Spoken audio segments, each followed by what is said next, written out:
Welcome to the webinar series, The Alchemy of Modern Shamanic Initiation. This is part 2 of 4, The Science of Shamanic Shadow Work. My name is Andrew Camargo, and I'll be your professor for the session. Now, there's a lot of talk about shadow work out there, but very little instruction on how to actually do it, and only the most rudimentary teachings about what it's all about.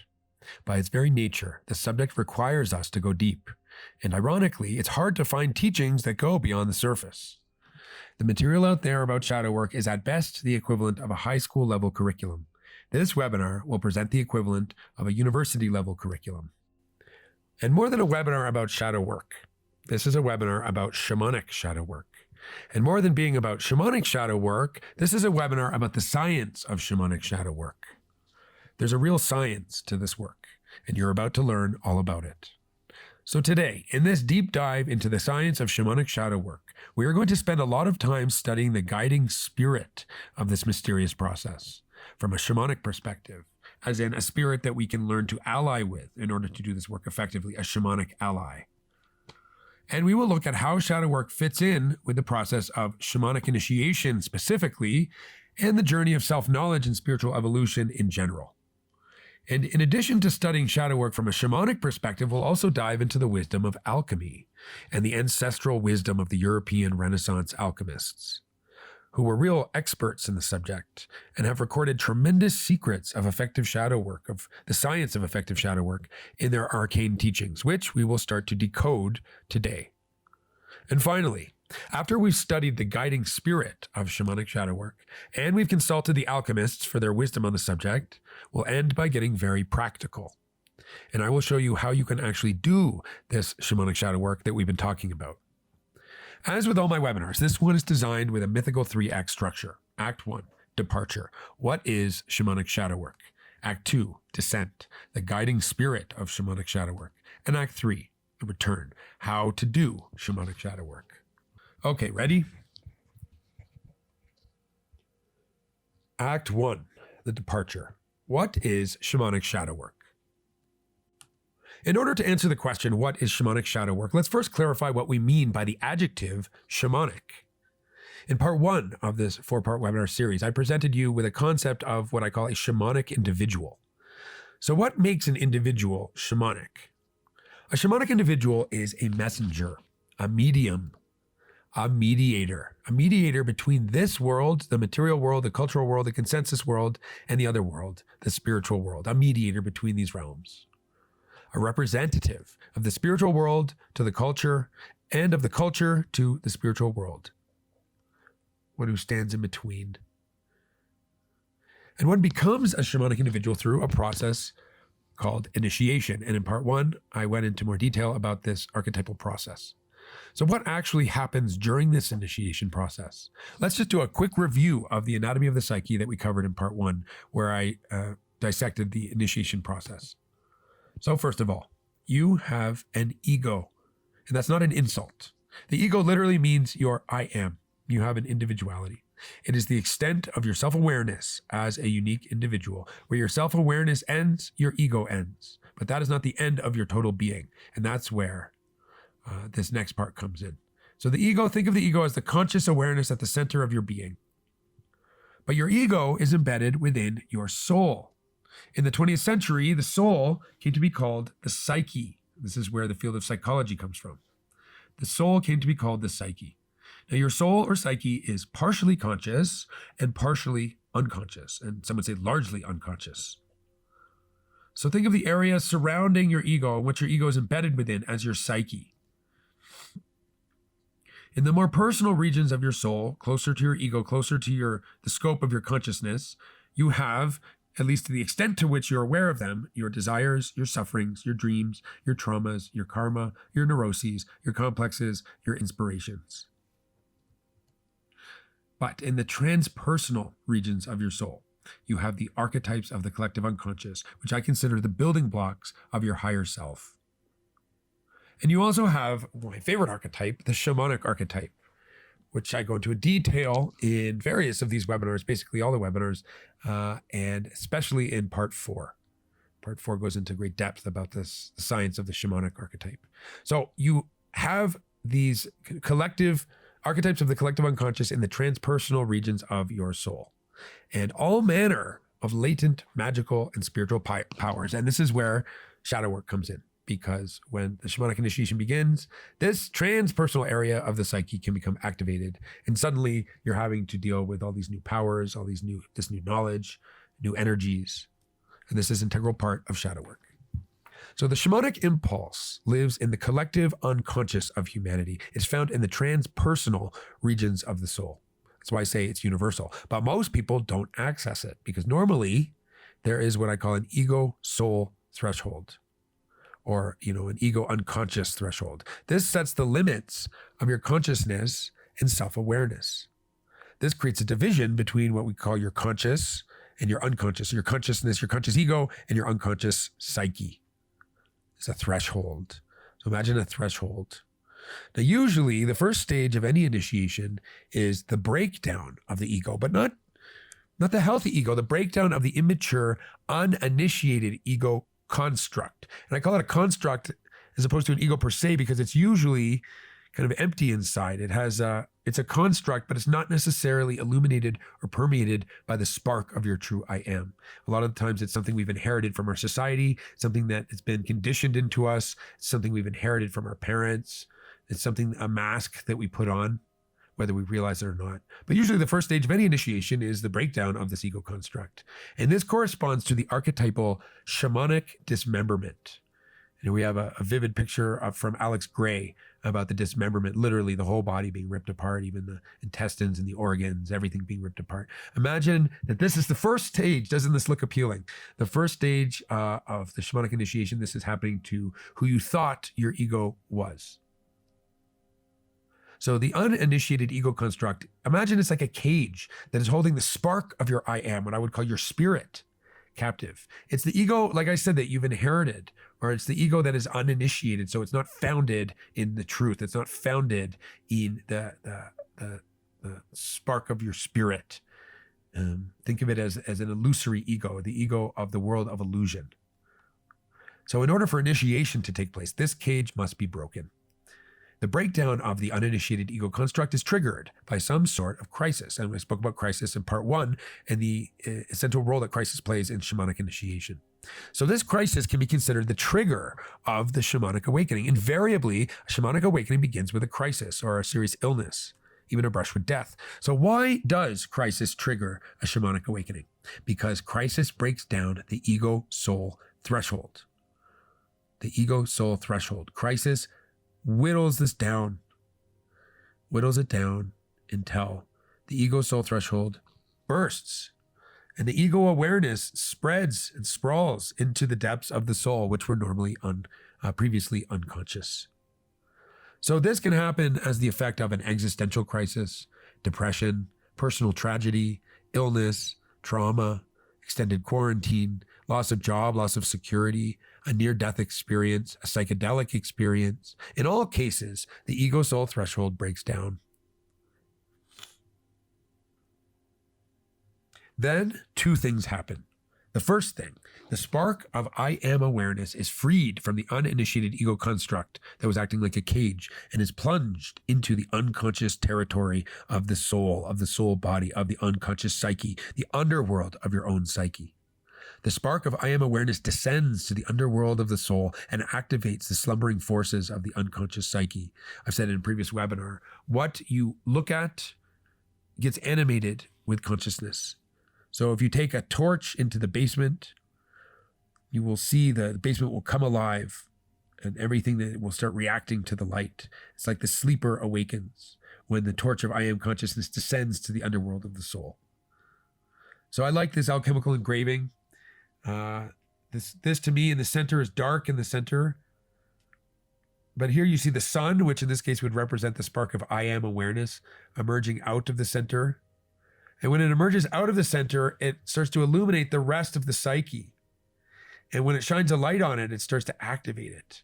So that's the first thing that happens within you. But the second thing is that at the same time, simultaneously, the unconscious regions and archetypal forces of the soul body begin to manifest and get activated in your outer environment, like in the world outside you, when you go out the door, thus blurring the distinction between inner and outer. It's not so simple anymore, because suddenly things that are happening inside of you start to happen outside of you as well, and vice versa.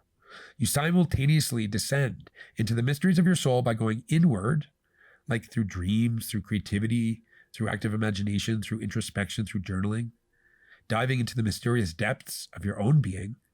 And yet, you also dive deeper into the mysteries of your soul, even when you go out into the world around you. Because when the unconscious soul body gets activated, the mysteries of your soul begin to get reflected back to you from the world outside of you, the world around you. So gaining conscious control of these initially unconscious soul forces is hard, and it only comes as the result of a successful initiation process. That's so you can tell an initiated shamanic individual, somebody that can effectively wield the archetypal powers in their soul body. But this is hard to achieve and takes a long time and a lot of work. But don't get discouraged, because you have to start somewhere. So we're going to start today here going into the basics of shamanic shadow work and how it begins and its incredibly close relationship. It's basically one-to-one relationship with shamanic initiation. Really, the first stage of shamanic initiation is shadow work, and true shadow work amounts to the first stage of shamanic initiation. Then the initiation process begins with a descent. The theme of descent, a descent into the mysterious depths of your soul body. You've heard of the archetypal rite of passage, the archetypal shamanic initiation, the descent to the underworld. But what is really happening? What is actually happening in this descent to the underworld? Well, as we've just covered, when the shamanic initiation begins, the uninitiated ego construct, that kind of cage that's keeping the spirit imprisoned, breaks down, and the soul body becomes powerfully activated, both within yourself and in your outer environment. A large portion, as I keep repeating, a large portion of the soul body is unconscious to begin with. A large portion exists in the realm of shadow, where the light of ego consciousness has not yet permeated, penetrated, nor illuminated.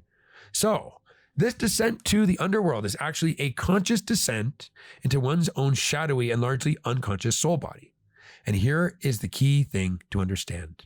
This descent to the underworld, this descent into your own unconscious soul body, is guided by an archetypal spirit. This archetypal spirit is the guiding spirit of shamanic shadow work. This is the key to both shadow work and the process of shamanic initiation. Both shadow work and shamanic initiation unfold according to a mysterious wisdom, according to a mysterious guidance. And if you can align yourself with this mysterious guidance, you will have the key to successfully progressing in shadow work, shamanic initiation, and the deepest mysteries of alchemy. So we're going to move to Act 2 now. And Act 2 will be devoted entirely to exploring this guiding spirit of shamanic shadow work. How to recognize it, how to understand it, how to work with it, and how to follow its guidance. So get ready to follow the guiding spirit of shamanic shadow work down into the depths of this shamanic and alchemical science. Act 2, Descent. The guiding spirit of shamanic shadow work. The guiding spirit of shamanic shadow work is an archetypal spirit, an archetypal trickster. This guiding spirit goes by many names, and we are going to cover some of these names here as far as they apply to our study of the science of shamanic shadow work. To begin with, let's refer to this guiding spirit of shadow work according to its mythological and psychological archetype, trickster. Trickster, the guiding spirit of shamanic shadow work. Trickster shows up in all mythologies, in every culture. In African American folklore, it's the hare, it's the fox, the crow, the coyote, Anansi the spider, the monkey. In Greek and Roman Western mythology, it's Hermes. Mercury. In Norse mythology, it's Loki. So in Western civilization, our mythological trickster is Hermes, or Mercury. The caduceus, the winged boots, the winged helmet. In alchemy, which we will be covering a lot towards the second part of Act 2, is known as Mercurius. And I'm going to be showing you a lot of alchemical representations of Mercurius. This will help a lot in our study. But in Brazil, in the Afro-Brazilian tradition, they have a wonderful science of this figure. They call this figure Ishu. And he's the god of the crossroads and the messenger. His colors are red and black. So he's usually depicted with a cape and a top hat, smoking a cigar. He has a trident. He's often pictured at the entrance to cemeteries or at the entrance of crossroads, and he's considered the deity of midnight, of the midnight hour. So here's with his trident and his hat. Now, there's also a feminine counterpart equivalent that in Brazil they call Pombagira, and also with a trident, and her colors are also red and black. And this spirit is both masculine and feminine, both male and female at the same time. It's not just one or the other, it's both. And as we'll see, this is a spirit that has a lot to do with the sexual mysteries. This is from where comes also the archetype of the femme fatale.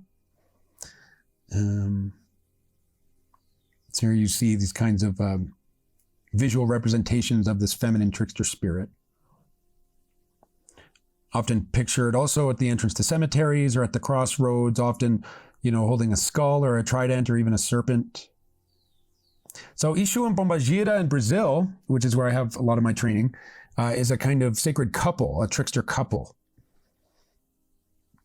And these are not to be confused with the devil, and I'll get to that later on in the presentation.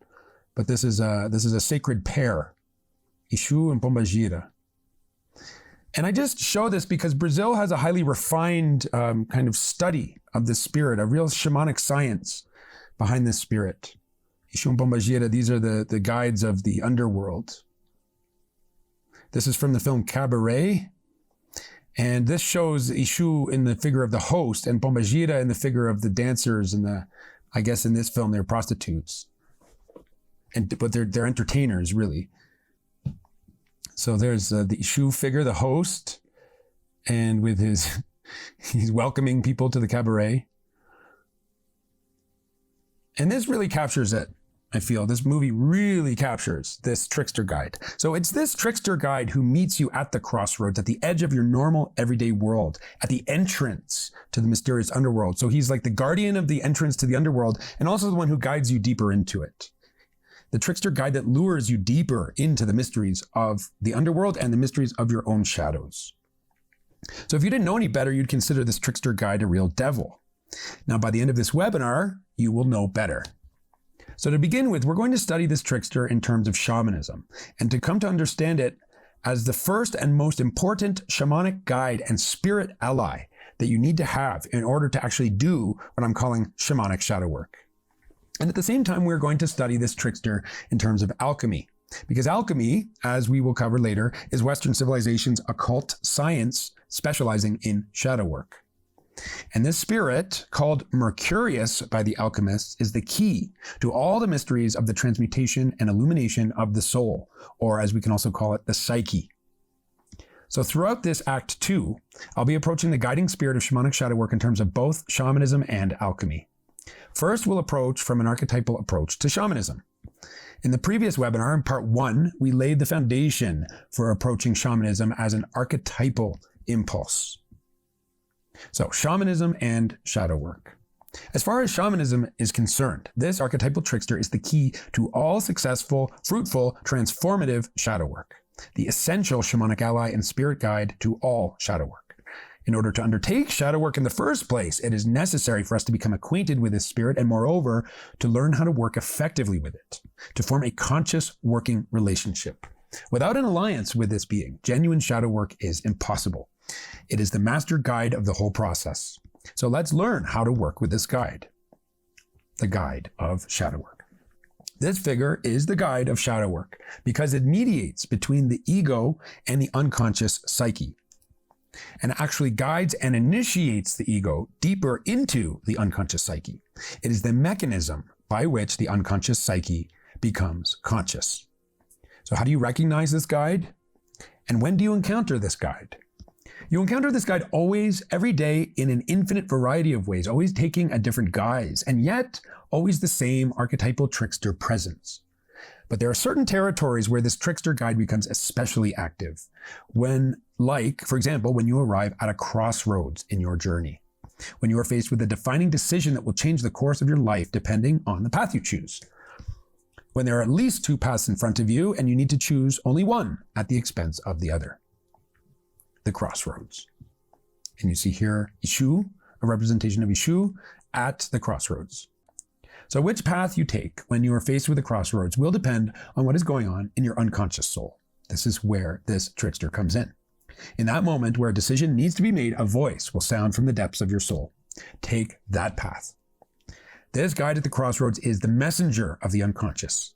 So when you hear a voice or have an intuitive feeling, take that path. That voice, that feeling is a message coming from your unconscious. And that message from your unconscious is actually a message from the higher self, transmitted through the unconscious. That wants to manifest, the higher self that wants to manifest itself through your journey of initiation and spiritual evolution. And the unconscious is the way, by way of. So the higher self manifests by way of the unconscious. It is a message that guides you on the path of shadow work, on the path that leads to your higher self and your higher purpose. This guide at the crossroads is simultaneously connected to where your ego is currently at and the destiny of your higher self, where you could one day be. So the guide is the bridge across the unconscious, which leads from your ego to your higher self. So imagine it this way. You have your ego, and then you have your higher self, and in the space in between is your what psychology calls the unconscious, and this trickster is the guide through that middle territory, that territory of the unconscious, that territory of shadow work. And if you know the science of following and working with this guide, it can lead you and guide your ego to becoming your higher self. So following this guide at the crossroads conducts you along the path of initiation into your higher nature. And this path almost always is the more difficult, but always the most rewarding. So in terms of archetypal mythology, this trickster figure guides you on the path of the hero's journey. And in terms of archetypal shamanism, this trickster figure guides you on the path of initiation. So the hero's journey is a mythological version of shamanic initiation, and shamanic initiation is a real life hero's journey. So thinking about this psychologically, you have your ego, your unconscious, and your higher self. But in terms of the hero's journey, you have the start of the story, the potential hero. And then the hero's journey itself is the journey through the unconscious. And the end of the journey is the realized hero. So this trickster is the guide that helps the potential hero become the realized hero. And in terms of shamanic initiation, you could think of it in the same way. The potential shaman at the start of the initiation process, the guide through the initiation process, which is invariably a descent, a death, and a rebirth. And then that results in an initiated shaman. So alongside being the guide at the crossroads, this figure is also the guide on the path of initiation, of ego death and spiritual rebirth, and becomes especially active in your psyche when the old you is dying and a new you is about to emerge. It's the guide of psychological death and spiritual rebirth who can conduct you into a new stage of your life. You could also consider it the guide of life transitions, the guide of psychological, spiritual, existential crisis, the one who actually guides through. But not only guides through, helps trigger the crisis in the first place, and then, once triggered, then guides through the crisis to the new life on the other side. It's both the catalyst of the crisis and the guide through the crisis. So both the catalyst and the cure, the mediator and the medicine. This guide assists you in the dying process of the old you. It acts as an agent that accelerates the death and decay process. So this catalyst spirit can trigger crisis and breakdown. When the immature ego is stubbornly clinging to the old way, this guide helps to break down the stubborn, immature ego. But the same guide also assists in the rebirthing of the new you, a more initiated, more mature, more spiritually, and a spiritualized ego crystallization. The ego can be reborn in a higher form, can be crystallized in a higher form. Imagine that this guide sparks the mystery of the psychospiritual rebirth. So it's not just a guide towards the death, the ego death, it's also the guide towards the ego rebirth that opens up the pathways to a new way of living your life, a whole new orientation. So once it has helped to kill the immature ego, it also helps to resurrect a new and more spiritually evolved ego. So this guide presides over the liminal space of transitions and transformations, of psychological death and rebirth. The cocoon stage, where the caterpillar form is liquefied and you gestate in the alchemical vessel and then finally emerge a butterfly. And since every instance of genuine shamanic initiation requires a death and rebirth process, we can also consider this archetypal trickster figure the guide of shamanic initiation. As we've covered in part 1 of this 4-part series, this is part 2, but as we covered in part 1, shamanic initiation always begins with a descent to the underworld. So this figure can also be considered the guide of initiatory descent. So in terms of archetypal shamanic initiation as the guide of the descent to the underworld, this figure can be considered the archetypal psychopomp, and psychopomp means guide of souls. This is the psychopomp who takes you progressively deeper into your own unconscious soul. So could be considered also the patron spirit of psychotherapy. That's what we aim to do in psychotherapy. So this is the shamanic guide and ally who can take you to the location in the underworld, in your personal underworld, your psychological underworld, where a fragment of your soul has fragmented and where it is now being held. We can imagine it being held captive, darkened, cut off from your spiritual core and your conscious awareness. The guide who can help you carry out what we would call in shamanism, soul retrieval work. So just as this guide has one foot connected to your ego and another foot connected to the higher self that you are hopefully becoming, it also has one foot connected to your wounded ego and another foot connected to where a fragment of your soul is stuck in the underworld. And as such can guide your ego to where that soul fragment is, quote, located. So as you can see, this guiding spirit of shamanic shadow work has many guiding functions and can be called by many names. And this figure has more functions than just as a guide too, which we will soon cover. So let's just do a brief review of the guiding functions and the corresponding names of this archetypal trickster spirit that we've covered so far. So guiding functions and names covered so far. The first was trickster, the guide of shadow work, the guide at the crossroads, the messenger of the unconscious, the bridge across the unconscious, the guide of the hero's journey, the guide of shamanic initiation, the guide of life transitions, the guide through psycho-spiritual crisis, the guide of ego death and spiritual rebirth, the guide of descent to the underworld, the guide of psychotherapy, the guide of soul retrieval. So it's essential to understand that this universal mercurial spirit is everywhere and nowhere, one and many, masculine and feminine, light and dark, above and below, within and without. So just as you can find the spirit within your own psyche, within your own internal personal underworld, you can also find the same figure out there in the world at large as a sort of universal trickster that all humans share in common. And for this reason, you can find reference to this spirit in every mythology in the world. It is the universal trickster spirit, the universal Heyoka spirit. And I've shown this slide here by Tobias Forbes that it just shows a few representations of the trickster, often depicted in animal form, across various mythologies.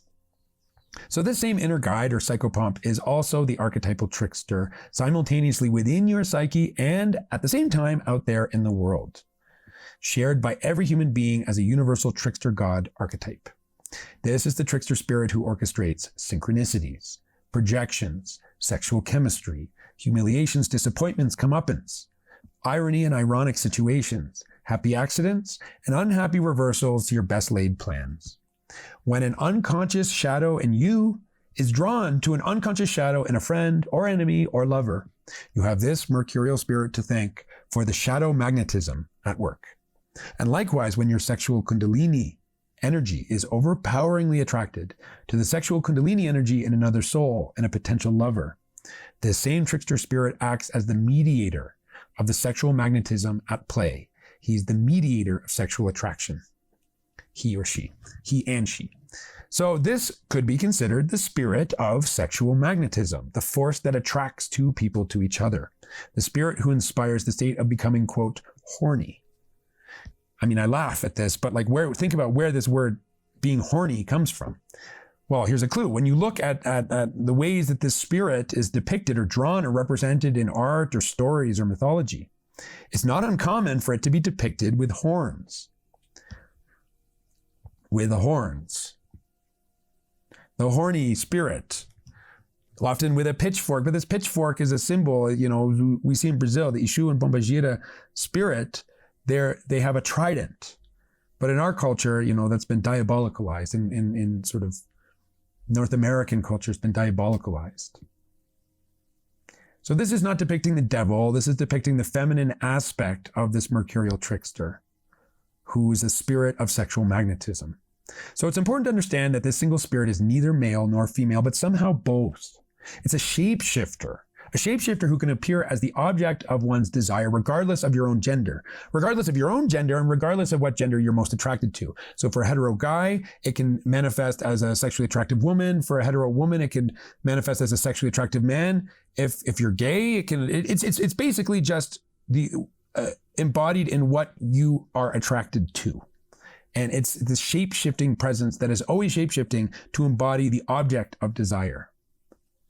So if you want to find the presence of this elusive inspirer of sexual magnetism, simply look for the person you are irresistibly attracted to, the person with whom you have an overwhelmingly powerful sexual chemistry. And if you're in a monogamous marriage, you can find the spirit hiding behind the temptations to adultery.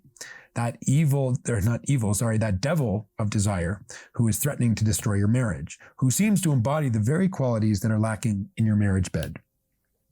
If you're in a bar, you can find the spirit hiding behind the person in the room whom you cannot stop staring at, to whom you feel irresistibly magnetically drawn to.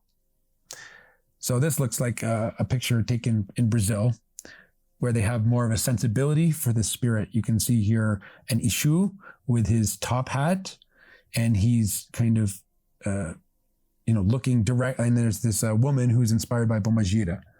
And they show in this picture how they're actually one and the same spirit. There's a masculine and a feminine side, but it's an actually hermaphroditic spirit that can shapeshift. Truly the spirit of sexual magnetism, sexual attraction, sexual chemistry, being turned on, being, quote, horny, the untamed spirit of the Kundalini. And the taming of this Kundalini energy is where comes in the art and the science of alchemy. And that's what we will be getting to towards the end of this presentation. So when the sexual fire of a relationship goes out, it is this spirit whom you must seek in order to rekindle it. When you're in a monogamous relationship, the spirit is what keeps the relationship strong and stable when this spirit is alive and well tended within the vessel. But if this spirit is not alive and well tended within the vessel of the relationship, there comes bitter arguments, lack of sexual attraction to each other. And then the spirit will appear outside the vessel of the relationship as a tempter to adultery. So this spirit can keep a relationship strong and sexually vibrant, and it can also destroy a relationship if it is not being properly tended within the relationship. And the spirit can, like sexuality itself, manifest in a degraded, darkened form, or it can manifest in an elevated, illuminated form. In its degraded form, we see this spirit in pornography, in what the medieval monks called the succubus and the incubus spirits. However, in its elevated form, it is the spirit inspiring sexual alchemy. And we will cover this later. The spirit that inspires sacred sexuality, sex that leads to spiritual initiation, healing, even illumination.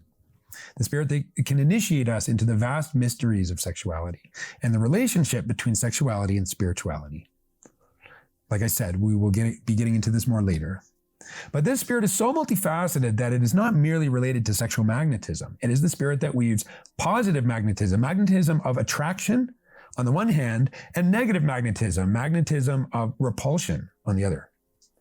The weaver of bitter arguments and miscommunications on the one hand, and overpowering sexual attraction and chemistry on the other. Just like a magnet, if you put the right sides together, the magnet attracts. But if you flip one of the sides, then the magnet repels, and you can't even get the two magnets to touch. And the more you try to bring them together, the more the force of repulsion grows stronger, and they fly apart.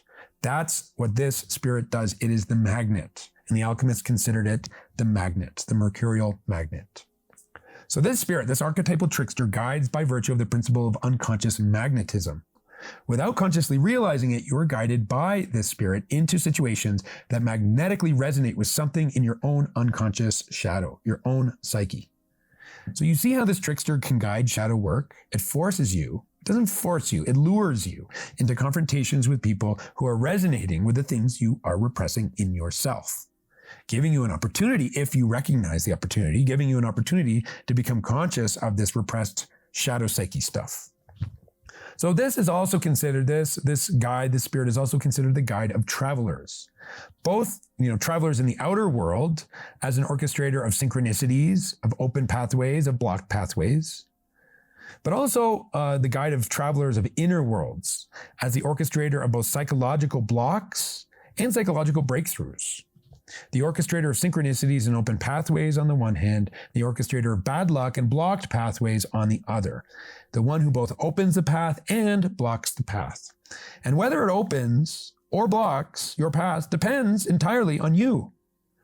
And this same trickster spirit who frustrates all your ego's best efforts to repress and control and dominate your own, quote, unacceptable psyche, and who inspires the unplanned and even undesirable and even destructive eruptions of repressed emotions and revelations of unconscious shadows. Have you seen the movie Fight Club from 1999? There you have a brilliant and very accurate depiction of this mercurial trickster guide in the character played by Brad Pitt. Edward Norton plays the feeble ego, and Brad Pitt plays the very embodiment of this trickster guide. There you see, I like this poster because it actually shows the mercurial trickster in the background in red and black, which are the colors of Ishu. And he plays this Ishu character in the story, and he's like lurking behind as the guide, as the messenger of the unconscious. And so here in this picture, you have the red and the black guide lurking behind the ego in crisis. So as we clearly see in Fight Club, the trickster guide is the destroyer and the decayer, the agent of decay of the immature and dismemberment of the immature ego, the agent of ego dissolving for the sake of possible rebirth. So now we get into another role. We've been talking about this role, this spirit as a guide. Now we're going to be talking about this spirit as a guardian of the threshold. What threshold? I'll tell you in a moment. In attempting to describe this trickster guide in a shamanic sense, it is essential to understand why this figure is also considered the guardian of the threshold to both the unconscious psyche within yourself and also the guardian to the spiritual world. And this really pertains to our study of shamanism. So this trickster guards the threshold between your conscious ego and your unconscious soul, or what we could call your soul body, which is actually a higher body, or we can also call your psyche, your unconscious psyche. So in part 1 of this 4-part series, we began to study the soul body, and I have said that the soul body is the same as the astral body, which we call in occultism, Western occultism, the astral body, or what we call in Western psychology, the psyche or the unconscious. So the soul body is the equivalent of the psyche or the unconscious, also called the astral body. Okay? The soul body is the equivalent of the psyche or the unconscious, and in occultism, it is called the astral body. This anatomy of the soul applies to everybody. Everybody has a soul body, all human beings. It is an archetype of the collective unconscious. And so just as every human being has a soul, and this spirit we're talking about is the universal spirit of the soul, the trickster guide of the unconscious, this being is present in every human being, in every psyche. It's an archetype of the collective unconscious. This archetypal trickster also guards the threshold between your subjective perception of reality, the perception of reality limited to your own ego's bubble, your own ego's limited consciousness, and a more objective perception of reality that takes into account multiple subjective views. So this is guarding the threshold between being self-absorbed and being able to transcend your own limited perspective. So when you're experiencing a situation in a very self-oriented, self-centered way, and everything is being filtered through this self-oriented view, this trickster is the one who guards the way to a more comprehensive view of the situation. Dare I say, a wiser view of the situation. When you actually listen to other people's point of view and can manage to imagine the situation from their point of view, in other words, when you can get out of your own head, that is the only way to pass this guardian's threshold. And if you can do that, you have the key to fruitful interpersonal shadow work. You can begin to recognize yourself and your own opinions from other people's point of view, which is essential to doing shadow work, interpersonal shadow work, successfully. You can also see the higher and more comprehensive view of all situations, which allows you to transcend the prideful, illusory, ego-bound conflicts that inevitably come from us being stuck in our own subjective point of view. So this figure, this guardian, stands at the threshold between being selfish and being selfless, being self-absorbed and being other-absorbed, seeing from the point of view of an ignorant and limited ego and seeing from a higher and wiser point of view. So whenever people degenerate into egocentric argumentation, that is a sign that they are stuck at this guardian's threshold. However, when people can crawl into one another's skin and see the world through other people's eyes, through other people's psychology, cultivating genuine empathy and compassion, that is a sign that they are passing this guardian's threshold and will attain genuine wisdom and harmony and peace. When someone is stuck seeing themselves through their own egocentric perspective, they are stuck at the guardian's threshold. But when they're able to see themselves as others see them, including the flaws and blind spots that others can perceive in them, that is the key to passing this guardian in the realm of interpersonal relationships, at least. So this applies to everybody. This applies to all shadow work in all interpersonal relationships. But today we are talking specifically about shamanic shadow work. And not all human beings could be considered shamanic individuals. Not all human beings are on the path of initiation into the mysteries of the spiritual world. Although you could argue that all human beings are inherently on this path of initiation, but not everybody embraces it. Not everybody makes the most of it. Not everybody accepts the call. But let's just say for now that not everybody is consciously pursuing a modern shamanic initiation.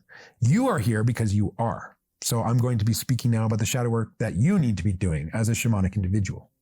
So for shamanic individuals on the path of coming to know the spiritual world and coming to know the deeper mysteries of their own being, this guardian of the threshold takes on an additional guardian role.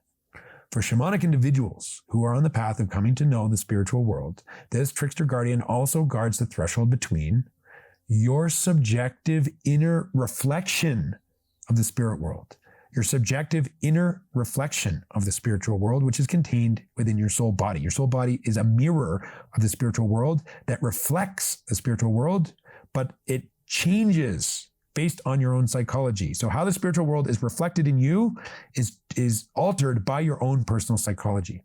So this guardian is guarding the barrier between your subjective inner reflection of the spiritual world and the objective spiritual world that exists outside and beyond your soul body.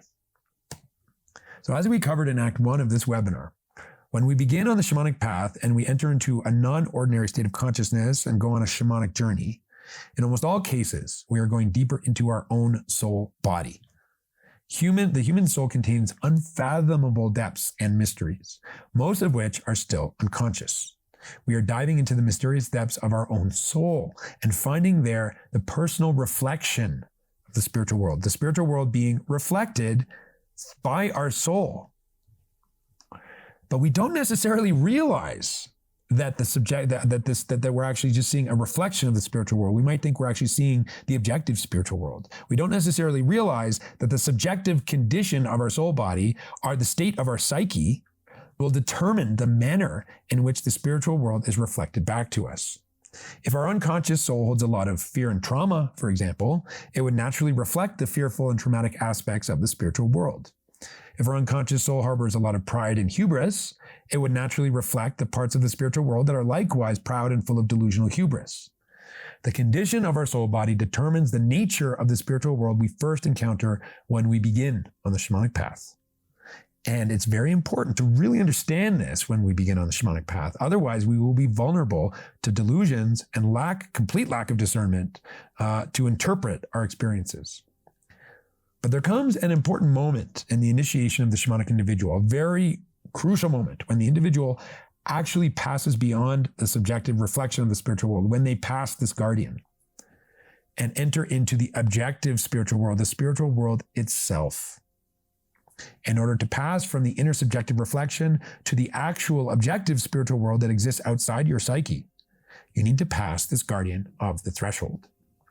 It is the guardian of the threshold who stands in the way.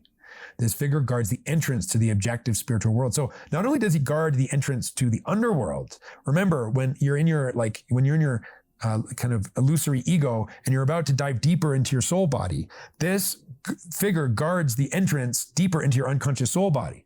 But he's a master guardian. He also guards the entrance from your unconscious soul body to the objective spiritual world. So he plays these kind of two crucial guardians.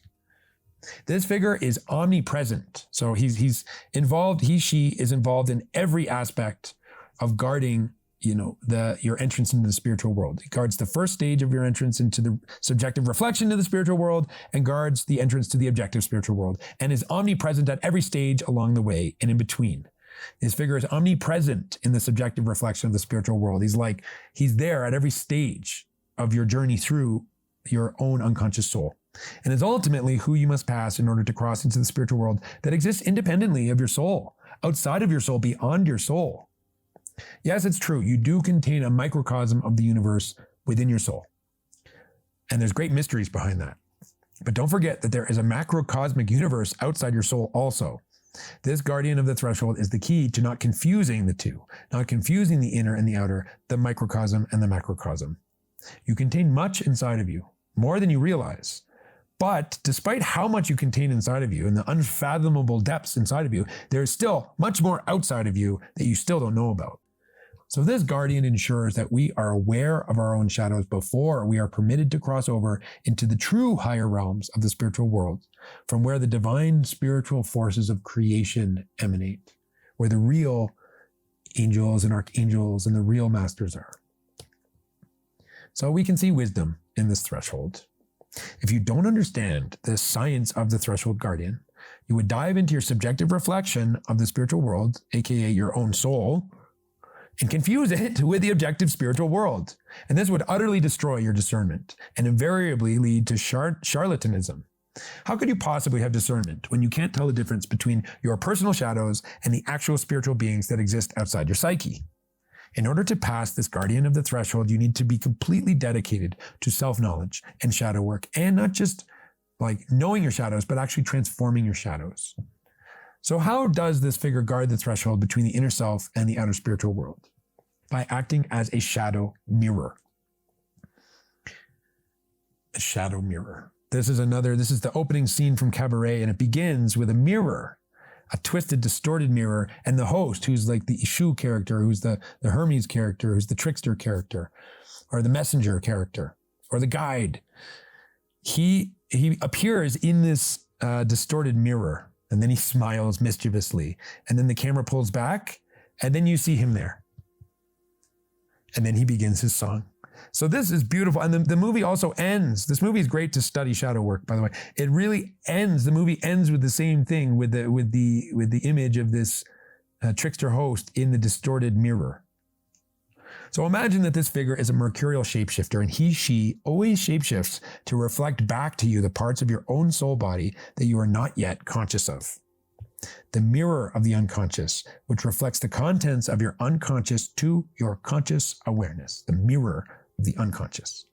So, for example, let's say that you are in a monogamous relationship, but you are like a marriage, let's say, and you are necessarily repressing certain forbidden sexual desires that aren't getting satisfied in your marriage bed. In such a case, the shadow mirror would reflect these desires back to you, both in your own imagination and fantasies and out there in the outer world, embodied in an actual human tempting you to adultery. So imagine it would manifest specifically as a messenger of the very thing you are repressing, the archetypal tempting spirit, creating a real crisis, a real crossroads in your life. A crisis, a crossroads. What are you going to do? How are you going to act? You have to come up with an answer to this. What are you going to do? How are you going to react? You have to make some decision. What consequential decision will you make?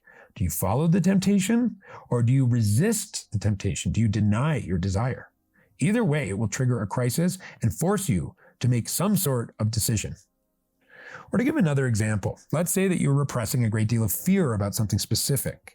Inside yourself, the shadow mirror would appear to you as the embodiment of that fear. And it would appear to be attacking you as a malevolent foreign entity.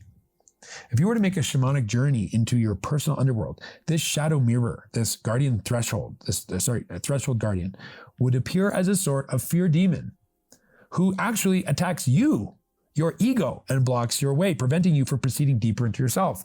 This is a key to having discernment about this matter. Understand that your unconscious is fragmented from your ego, is differentiated from your ego.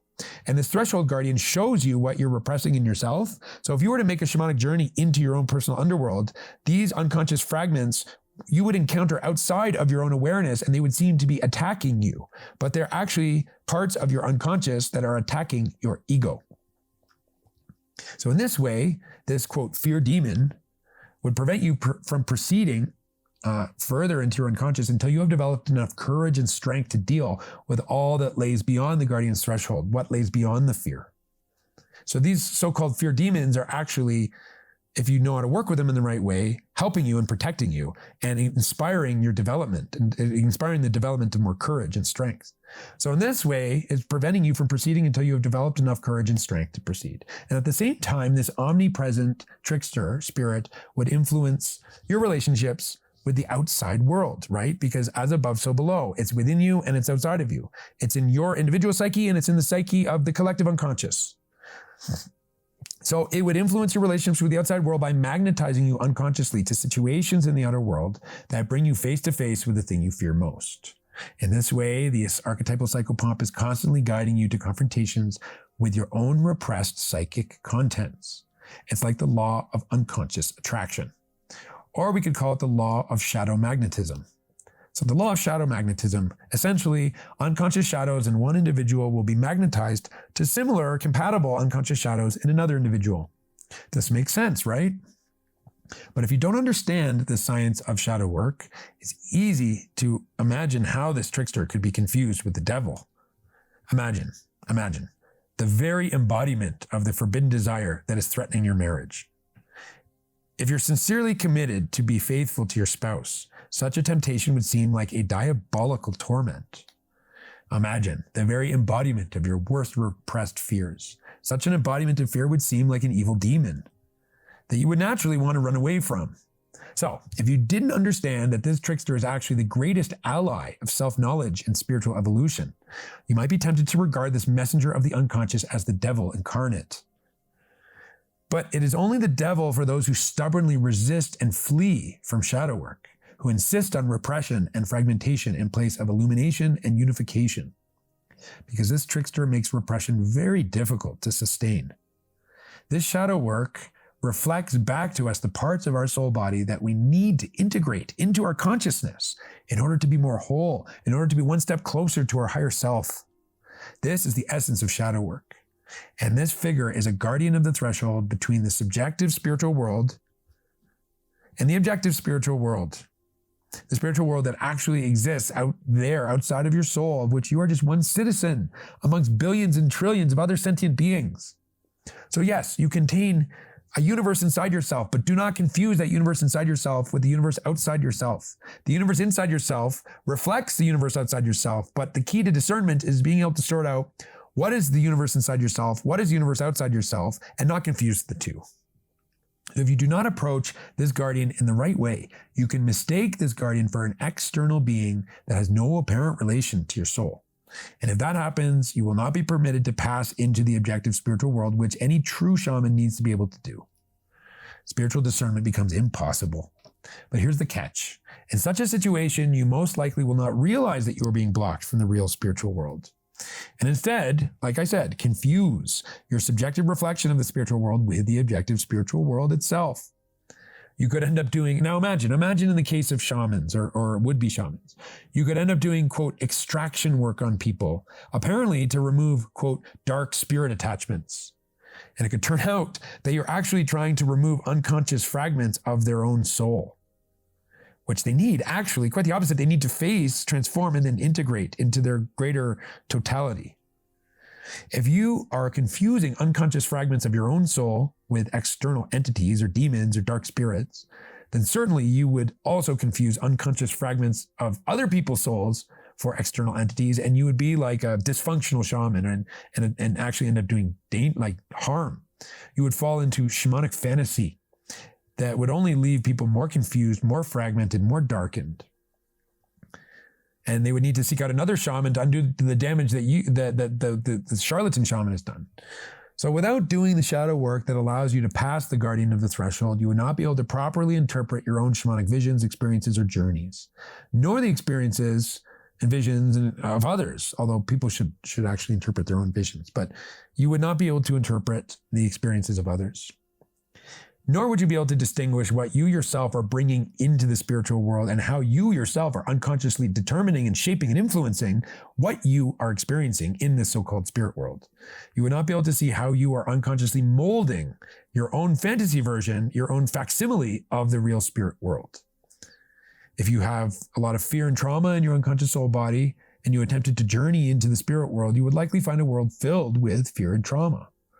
And you might conclude that the spiritual world is an evil, hostile, dark, and fearful place. However, if you have a lot of pride and self-importance hiding in your unconscious psyche and attempted to journey into the spirit world, you would likely find a world filled with apparently illuminated beings and ascended masters who shower you with praise and tell you that you have been chosen for a special mission and so on and so forth. And you might conclude that you are indeed a hidden spiritual master, as you always secretly suspected, and that you can easily access the realms of angels, archangels, and other spiritual masters because it turns out you're one of them, just as you always thought you were. And then, and this is the really tricky part, the delusion would only get confirmed by what one experiences in this apparent spiritual world. Because you have to understand, the visions and revelations and messages and, quote, downloads would be distorted in order to conform with the shadows that are being unconsciously projected into the mirror in the first place. It's a self-fulfilling delusion. And when someone's delusions are getting confirmed by their own vivid experiences, it's practically impossible to convince them that they're wrong, that they're deceived, that they don't have good discernment, that they're just seeing their own unconscious delusions being reflected back to them. When someone secretly cherishes the belief that they're some sort of hidden master with a special mission, and then they have a vivid vision of the College of Bodhisattvas welcoming them to their round table saying, "Hey, welcome, you're one of us. We've been waiting for you." Good luck convincing that person that they're falling for a delusion.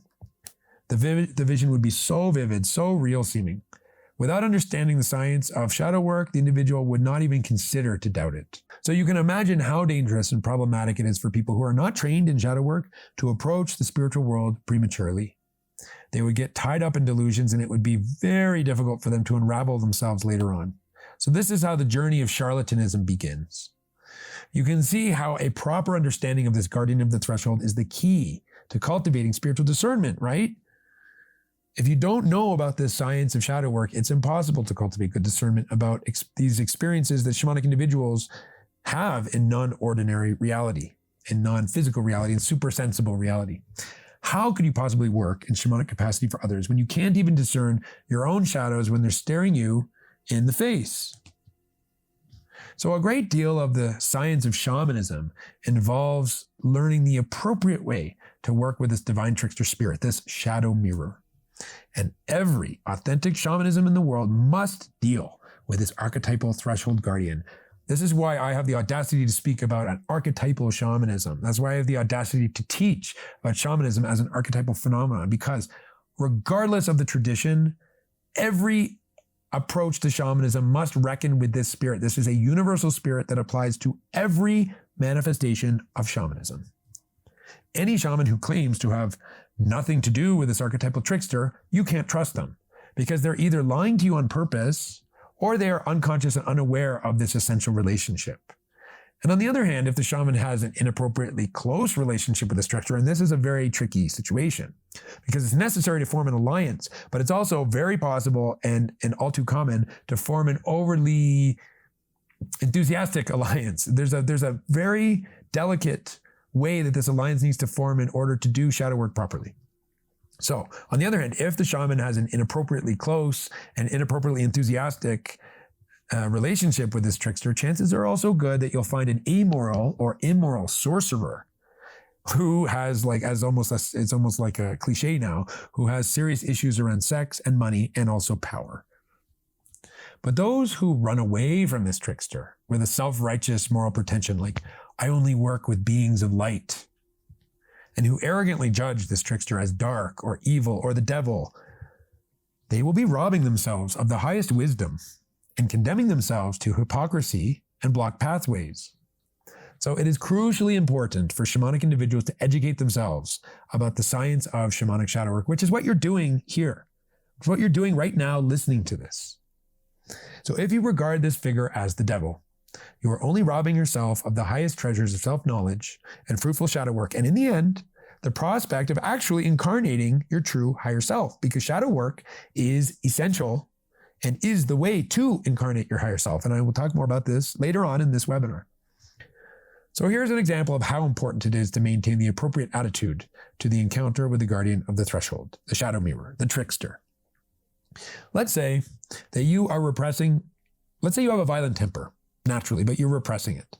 And you're generally unconscious of the violence that festers deep inside you. Let's say you're living in a kind of a state of denial.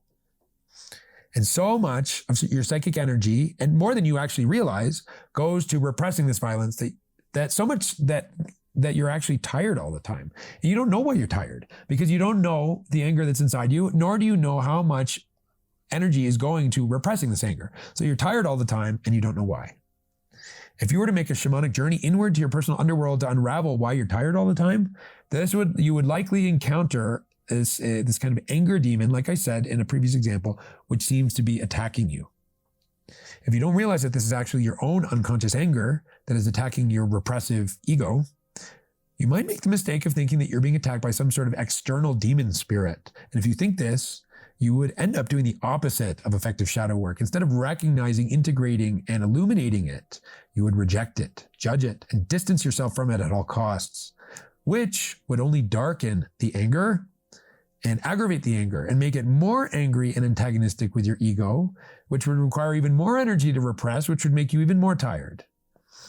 And also, in addition to that, it would make you more volatile, more unstable, and ripe for a sudden eruption of anger at the worst possible time, of course, right? Because this trickster is a master of irony.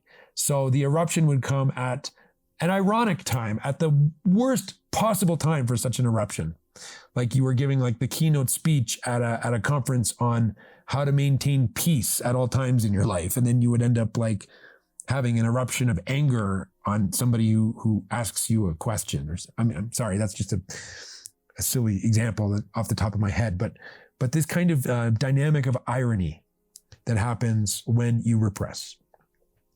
And while that is what can happen within your own psyche, remember, as above, so below, as within, so without, in your outer world, it would also happen in your outer world, in your interactions with other human beings. The same trickster spirit can guide you to certain interpersonal interactions where your repressed anger collides and triggers another person's similarly repressed anger.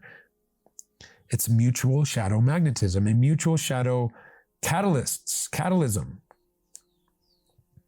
And when the two of you come together, you both experience in this scenario, you would both experience an uncontrollable eruption of anger. And if the two of you are both committed to shadow work, let's say it's somebody who's on the spiritual path, and you're both committed to shadow work, hopefully you would both recognize that you have triggered each other and have fallen into a mutual projection of your repressed anger. And you like say, wow, man, wow, we've really totally triggered each other. This is a great clue. We both have something to look at in ourselves here. That would be ideally how the conversation would go after the eruption. At the very least, but you can't, all you can really control is yourself, and all you can take responsibility for is yourself. So at the very least, you alone would be committed enough to your shadow work to recognize that you unconsciously guided yourself, or having been guided by your personal trickster, to this interaction on account of your repressed anger, and that you've fallen into a triggering and a projection. And if you realize that, then you can have a chance to recognize your own shadow in the situation, and then you have a chance to take responsibility for it, and then further a chance to transmute it. However, and this unfortunately is the case the vast majority of the time, when two people have such a collision, neither of them are committed to the tricky art and science of shadow work. And so what ends up happening almost all the time is a mutual shadow projection. Each person blames the other. Each person feels like a victim. And if this continues, it comes to blows, or at least destroys the relationship. And if this happens on a grand scale, it can result in atrocities like murder, war, even genocide. Those who understand the nature of this divine trickster can learn how to work with it as the most powerful shamanic ally. Because those who stubbornly fight this unstoppable and irrepressive divine spirit, this divine spirit of hidden truth, they inevitably suffer. And sometimes the suffering can be immense. Sometimes it can just destroy you. So when you fight and deny the messages of the trickster guardian, you condemn yourself to being fragmented, at war with yourself, at war with your own psyche, at war with your own shadow. But when you learn to work with this trickster guardian, with self-knowledge and respect and discernment, you can uncover the deepest secrets of shamanism, of soul retrieval, of shadow work, of healing and personal transformation. Not to mention the deepest secrets of your own soul. Always a shadow mirror, always attempting to show you to yourself. The attitude with which you approach trickster will be returned back to you, will be reflected back to you. If you are antagonistic to this messenger of your own shadows, this messenger of your own shadows will treat you the same way. And here is a general rule. Pride is the great enemy of shadow work and guarantees difficulties and humiliations in facing the trickster guardian. And humility is the great ally of shadow work and will greatly facilitate a fruitful encounter with the trickster guardian. Pride is the trickiest of all vices in the human soul to overcome because it is so deeply connected to human nature. It is inherent in simply being an individual. We are naturally proud of being an individual and we will naturally defend our individuality. We are naturally attached to our own subjectivity and we naturally defend the validity and fight for the validity of our subjective experience of reality, or our subjective experience of the world. And pride goes very deep in the psyche. It's largely unconscious. Even people who seem humble on the surface, who think they're humble, who put on a show of being humble, if you scratch that surface, one can find evidence of much pride and stubborn attachment to egocentric perspectives. Pride should be considered a law of human nature. So much so that good negotiators, mediators, and conflict resolution specialists, they always factor pride in as a given. They don't try to they don't expect people to overcome their pride. They work around people's pride. And a good mediator will tell you, if you don't take pride as a given, you're not going to be able to mediate well. Everybody has pride, and pride is the universal cut your nose to spite your face. It's the universal thing that blocks shadow work. Pride is the arch enemy of shadow work. As long as we are in the grips of pride, either conscious and or unconscious, and we all have unconscious pride, we will lack the essential attitude for fruitful shadow work. So if, and I should say when, we carry pride in our unconscious psyche, the trickster guardian will reflect this pride back to us, blocking our way to true self-knowledge. And the same trickster guardian will also magnetize us to various interpersonal dynamics where pride creates big and silly arguments where everybody is acting like a proud fool. So we should understand that we all carry pride in the unconscious, and this unconscious pride will always block our path to true self-knowledge and to successfully passing this guardian of the threshold. As I said, pride is the arch enemy of fruitful shadow work. But what is the opposite of pride? Humility.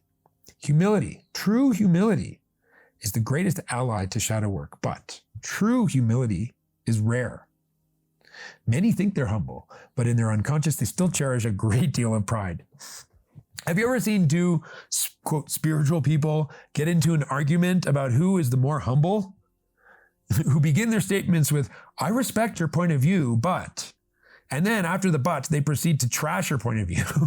And they proceed to show complete lack of comprehension, lack of empathy, lack of regard, lack of respect for the other person's point of view. But they say, oh, I respect your opinion, but, and then they just show that they really don't actually not only respect your opinion, they don't even understand your opinion. So in situations like that, imagine the trickster guardian is watching the argument and laughing, laughing at the hypocrisy and the irony of it, saying, look at those two fools. Look at those two arrogant fools. And imagine that the same trickster guardian is the one who's provoking the fight in the first place, to expose the hypocrisy, to expose the fact that neither of them was actually humble, and it was all laughable pretentiousness. So while pride blocks the path to fruitful shadow work, true humility opens the path and conducts you through the entire process. Humility is the essential default state of mind and default state of soul to carry out fruitful shadow work. It is so beneficial to constantly remind yourself there's so much about myself that I still do not know. And to really believe this, to remind yourself of it and really believe it, because it's true. There's still so much about myself that I still do not know. There is so much about myself that I still cannot see. There is so much about myself that others can see in me more clearly than I can see in myself. There are many flaws in myself that are still hiding, that I haven't seen yet, but that others are seeing. So if you're in an argument with someone, likewise, if you're in an argument with someone, it's very helpful to tell yourself, to remind yourself, almost like a mantra, the other person's point of view is more valid than I can recognize in this moment. The other person's criticisms of me are more valid than I can currently perceive and understand. My own criticisms of the other person are more of a projection of my own flaws than I currently realize. I'm less right than I think I am. I'm only seeing part of the puzzle, and when I can see the bigger picture, I will probably owe the other person an apology. If I'm not choked and blocked by pride, that is. So when it comes to shadow work, attitude is everything. If you understand the science of working with a trickster guardian, and you are courageous enough to face yourself, and you are devoted to self-knowledge, and you are humble enough to receive the feedback from the shadow mirror and the messenger of the unconscious, and keep in mind also that this shadow mirror can also speak through your friends. Okay, this shadow mirror is reflecting your own blind spots back to you, and sometimes it will reflect it directly in the form of a direct encounter with the guardian, but oftentimes, since the spirit is everywhere and nowhere, it's everywhere at once, it can appear to you in the face of a friend at any given moment. And in that moment, when the friend is saying, friend, you're not seeing this in yourself, but man, you got this terrible blind spot. That is the trickster guardian speaking through your friend. So if you're humble enough to receive this feedback, then you will fare well. Then you will enter the path of wisdom. You will avoid the path of charlatanism and hypocrisy. And you will reap very good benefits and profound personal transformations and healings. And you will have good relationships with people, interpersonal relationships. But if you're stubborn, if you're proud, and you run away from this ever-truthful shadow mirror, and you're proud and inflexible, stubborn, unable and unwilling to humble yourself, you will become a hypocrite without even realizing it. And the gold, the potential gold of shadow work will evade you, will slip from your fingers. And the trickster guardian will block your spiritual progress and let you stew in your own hypocrisies and let you stew in your own shadow and let you remain stewing as long as you choose to remain stewing. Let you remain stewing as long as you fail to get it. So we need to cultivate a shamanic attitude of forming an alliance with this trickster guardian and learning to be grateful and attentive to the difficult and bitter messages that she delivers to us. It's bitter. To receive, to see your own shadow is bitter, but we have to cultivate the courage and the humility and the surrender and the dedication to be able to receive these bitter messages. However, and I hinted at this before, you can also indulge in a shamanic alliance with this trickster and end up as an amoral or immoral sorcerer. Because if you form a very strong and very conscious alliance with this trickster spirit, you can become a mage, a sorcerer, a magician. This spirit is the spirit, and I'm not going to get into this in this presentation. This is something I get into in the school, but this is the spirit of magic.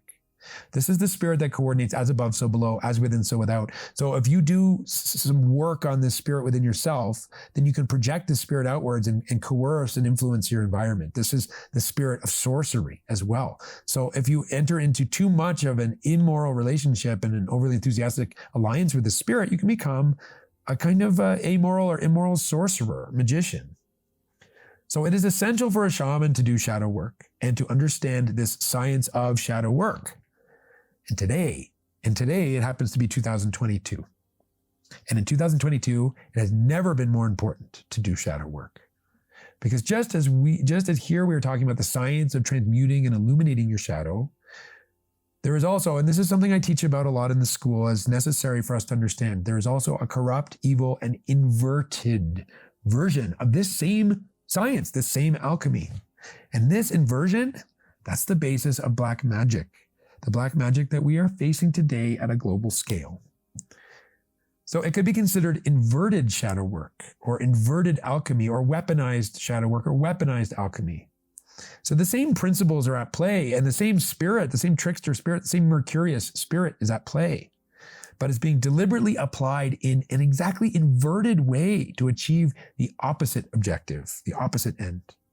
If the goal of positive alchemy and redemptive shadow work would be the union and healing and illumination of the ego and the unconscious soul, the goal of this negative alchemy and inverted shadow work would be the deliberate fragmentation and the deliberate traumatization and the deliberate manipulation of the soul.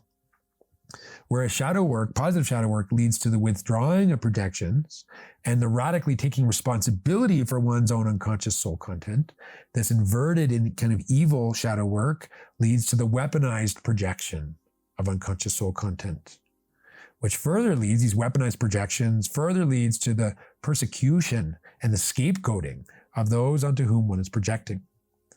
Benevolent shadow work leads to the transmutation of trauma and the redemption of karma.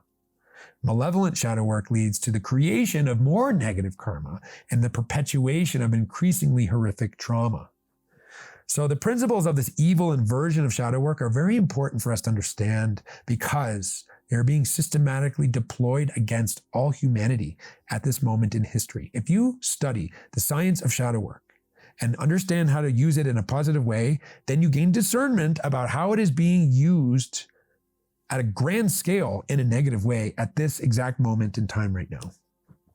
We're all being assaulted by this dark magic on a daily basis, especially by way of the media and mainstream culture.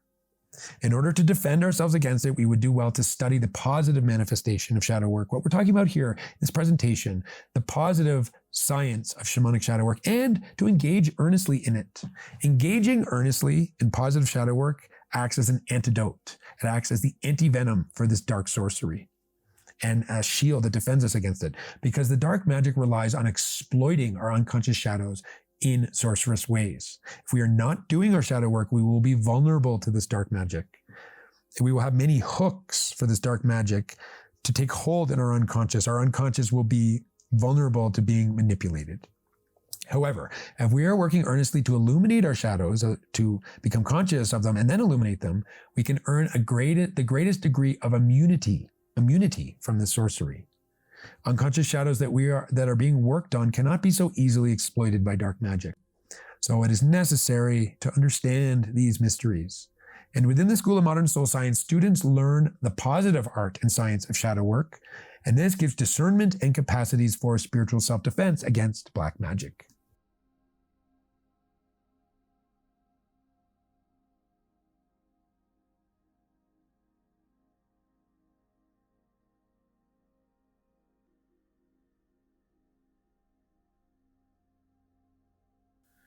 Okay, let's dive into the mysterious relationship between shadow work and karma.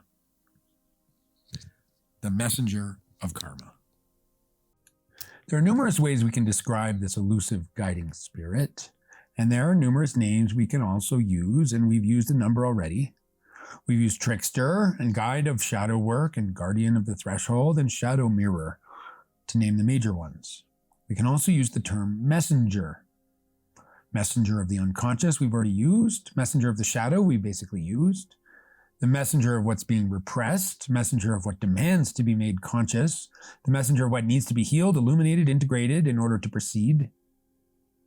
Essentially, this is the messenger of the soul body, showing you what needs to be worked on in order to proceed to the next stage of your spiritual evolution. If shadow work had a curriculum, and as I'm trying to claim it does here, this guiding spirit would be the professor who gives you the homework assignments, examinations, and pop quizzes. The key is to recognize that the soul body stores karma, and the threshold guardian acts as a messenger of this karma, showing you exactly what you need to transmute in your soul in order to pass the threshold and enter into the blessed realms of the higher spiritual world. The threshold guardian, the shadow mirror, the true mirror of your soul, always stands there as the irrefutable judgment on the karmic impact of your deeds upon your soul body, the karmic impact of your deeds. It's a sort of cumulative running tab of your karma. Let's look at some examples of how the messenger of karma reflects your soul's cumulative running tab. Now, these are crude and oversimplified examples just to illustrate the principle. Let's say in a past lifetime you were a soldier who violently killed many people in battle. In this case, the messenger of karma may appear to you in a way that reflects this past lifetime of killing, brutality, and bloodshed. But let's say that in this present incarnation, you have cultivated meekness and nonviolence for the better part of it. By the end of your life, the appearance of the messenger of karma will have been transmuted. Perhaps the messenger will appear now meek and peaceful. The change in the appearance and the nature of the messenger is an irrefutable proof of the spiritual progress you've accomplished in your life. On the other hand, perhaps in past lifetimes you've lived a life of chastity and self-sacrifice. In this case, the messenger of karma would tend to appear beautiful, kind of like an angel. However, imagine that you fell into debauchery in this lifetime. In this case, the appearance of the messenger of karma would change. It would lose its angelical appearance and become ugly and corrupt in accordance with the karmic impact of the debauchery upon your soul. With every good, now just imagine it, this is an oversimplification, but imagine it this way. With every good deed and noble thought, the messenger becomes more beautiful and illuminated. With every bad deed and deplorable thought, the messenger becomes more ugly and darkened. And when you were born into this new body, into this new incarnation, the messenger received your personal karma like a download to reflect back to you over the course of your life, to continue guiding you on your long-term project of spiritual illumination and spiritual evolution. Another name for this figure, a figure that we ourselves have woven out of all our deeds and thoughts in this lifetime and past lifetimes, is the double, or the doppelganger. In the context of this webinar, we should call it the shadow double. Now, many works of cinema and literature depict this figure of the shadow double. The effect of shadow work is not that your double disappears. Quite the opposite. A well-initiated shaman or alchemist becomes perpetually aware of their double. A well-initiated shaman can reach the point in their clairvoyant development that the moment they even contemplate doing or saying something, they can straight away see the effect it would have on their shadow double. And this suggests a correlation between shadow work and the development of ethics, developing a strong conscience. So this messenger of karma, when you are conscious of its messages, becomes the ultimate moral compass. The more one advances on the path of shamanic initiation, and the more clairvoyant and self-aware one becomes, the more readily one can spot one's own shadow double and perceive changes in its appearance or nature, and the more quickly one can perceive changes in its appearance.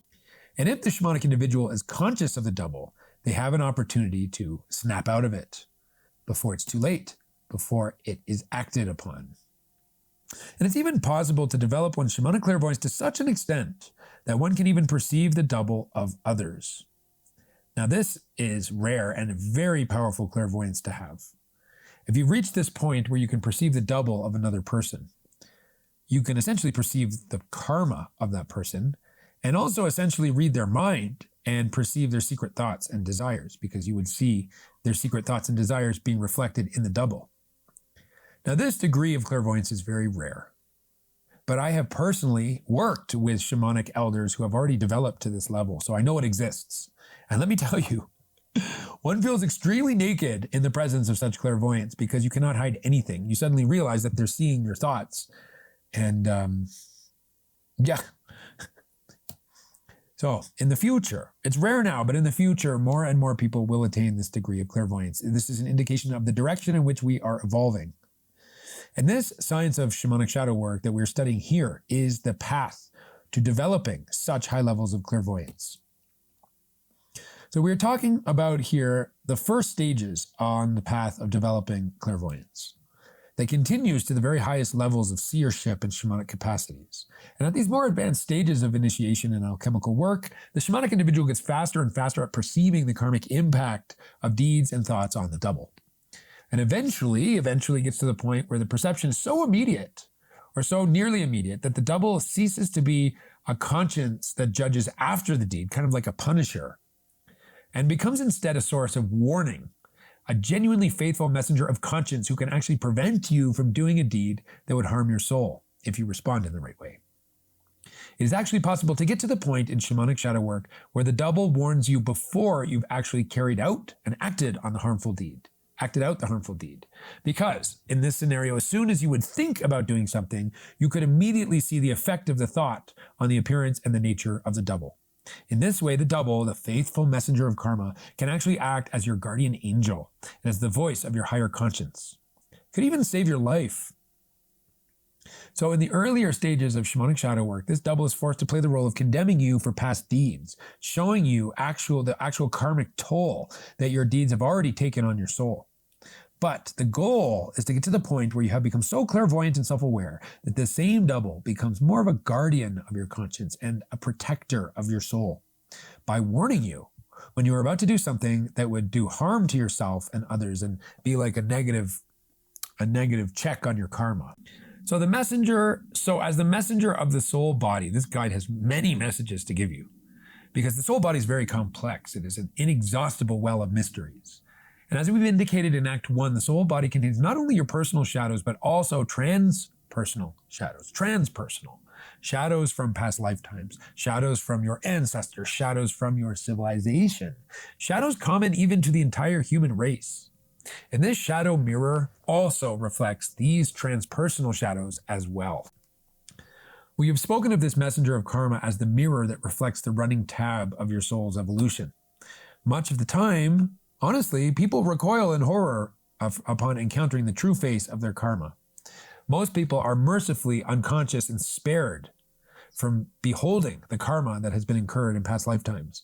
And I've even heard it say from one of my teachers, if people were to behold their karma all at once, it would destroy them. They would lose the will to live. They would become like, I don't know, well, my teacher didn't say this, but I'm just extrapolating. They become like suicidally depressed or something like that.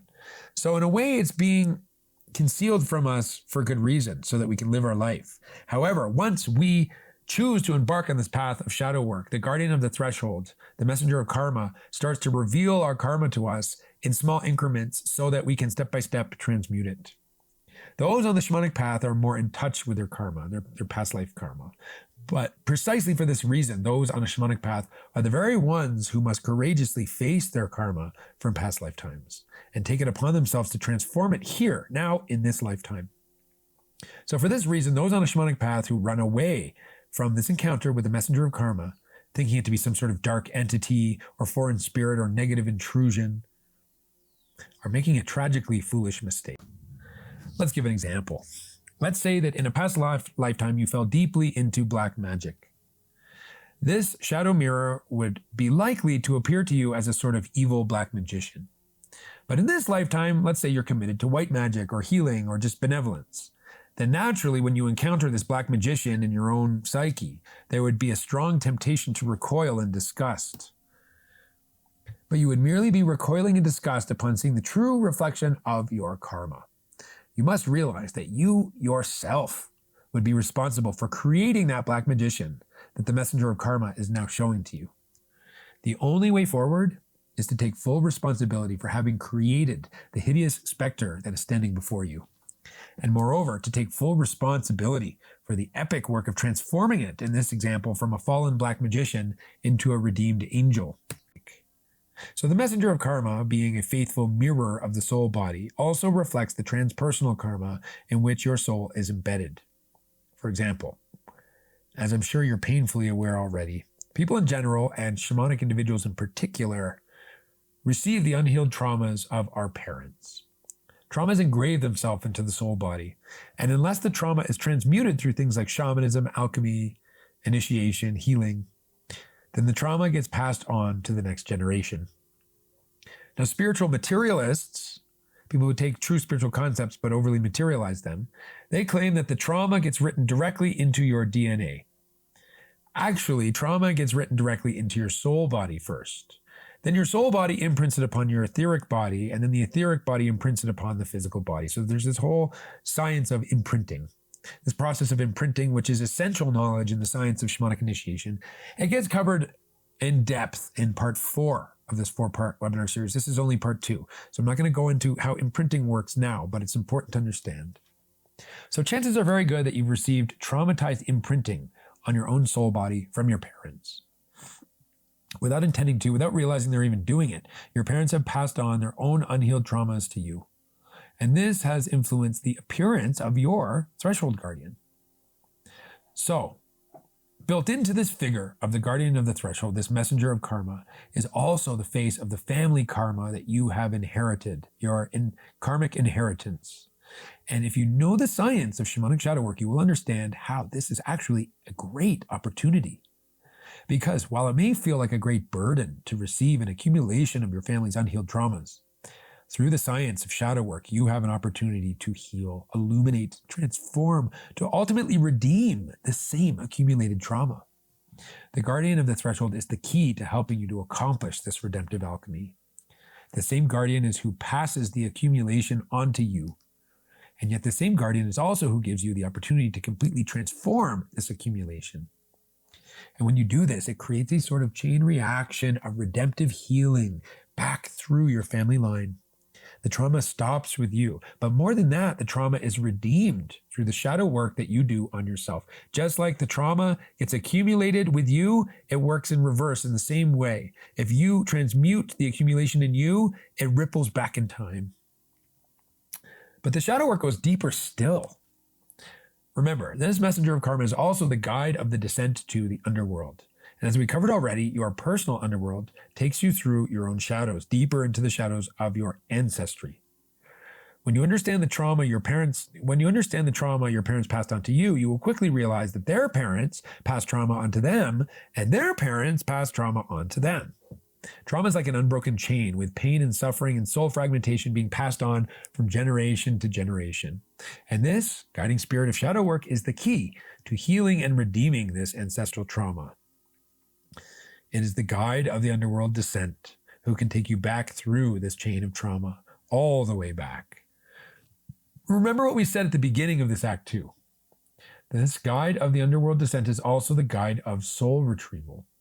So if you know how to work with this guide, you have an opportunity to do soul retrieval, not just for yourself, not even just for your parents, but for your entire ancestral line. But the shadow work continues to go deeper still, because your soul body is mysteriously a part of the greater soul body, a sort of collective soul body. This collective soul body is the soul of a civilization, a culture, an ethnicity, a religion, a tribe, some sort of collective.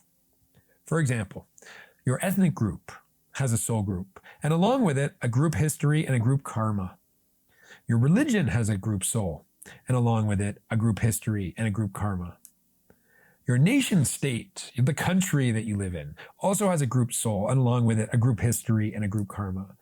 Even your civilization, so in our case, Western civilization has a group soul, and along with it, a group history and a group karma. And amazingly, all this is somehow stored in your own soul body. Your soul body contains a complex array of karmic relationships with individuals, groups, even entire civilizations. And so the form, nature, and appearance of this messenger of karma also reflects the karma of soul groups that are greater than you, beyond you, and yet groups in which your individual soul is embedded, and to which you owe a certain degree of responsibility for helping to transform.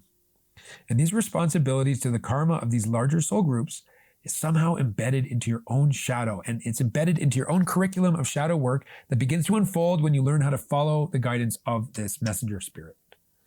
Now, this may seem unfair that all this transpersonal karma accumulates in your own soul, but if you think about it, you can see great cosmic wisdom in this, because the path of the shamanic individual is similar to the path of the bodhisattva. Both the shamanic individual and the bodhisattva must become initiated into their higher nature so that they can go on to be of service to the greater culture, the greater civilization, even the greater humanity. And so the guardian of the threshold, by reflecting to us these transpersonal karmas of larger soul groups, group souls, this messenger of collective karma can become our guide on the path of true shamanic service, our guide of initiation to true shamanic service, our guide on the bodhisattvic path, our initiator on the bodhisattvic path.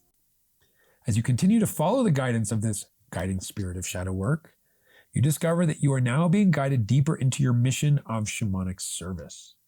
You're being guided not merely in your own personal shadow work, but in the collective shadow work of your culture. So not only does shamanic shadow work have no end, It inevitably leads to a sort of bodhisattvic path where you are working to redeem and illuminate the collective shadows of humanity itself.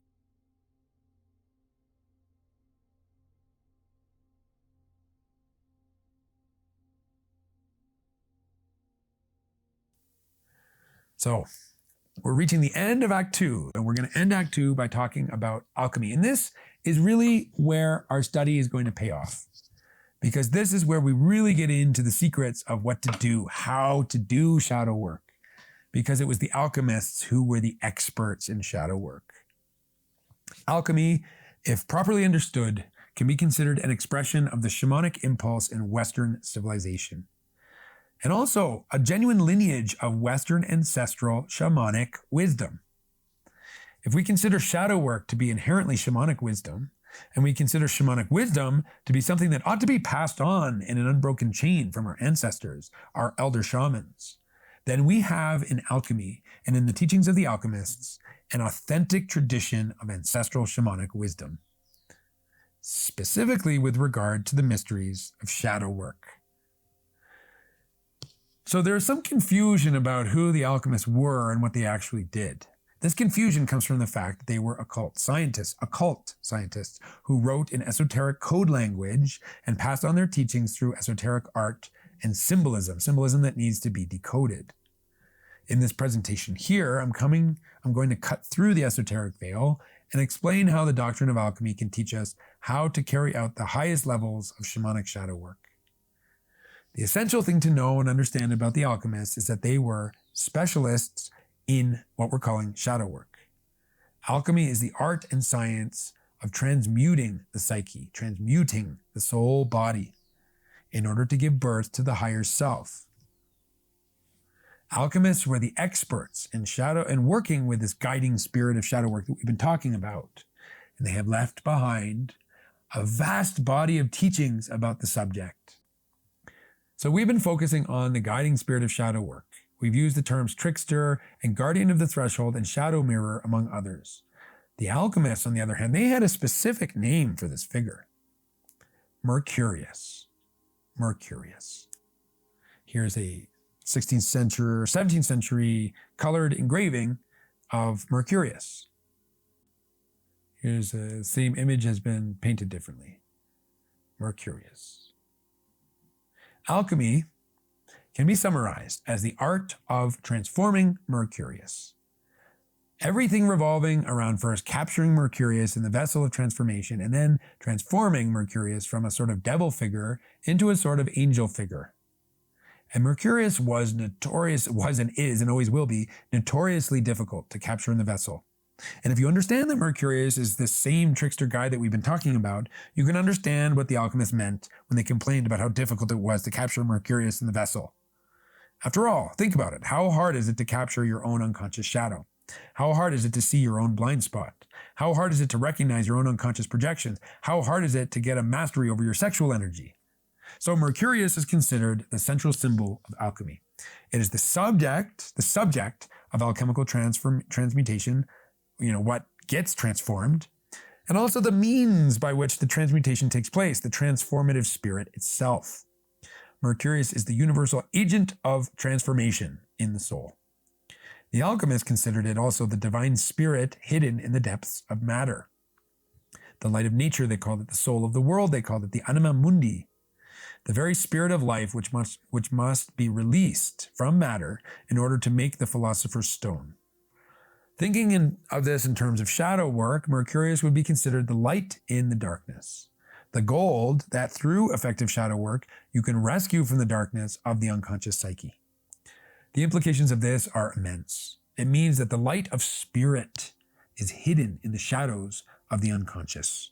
And that further implies that shadow work is necessary in order to retrieve the light of your spirit, the light of your higher self.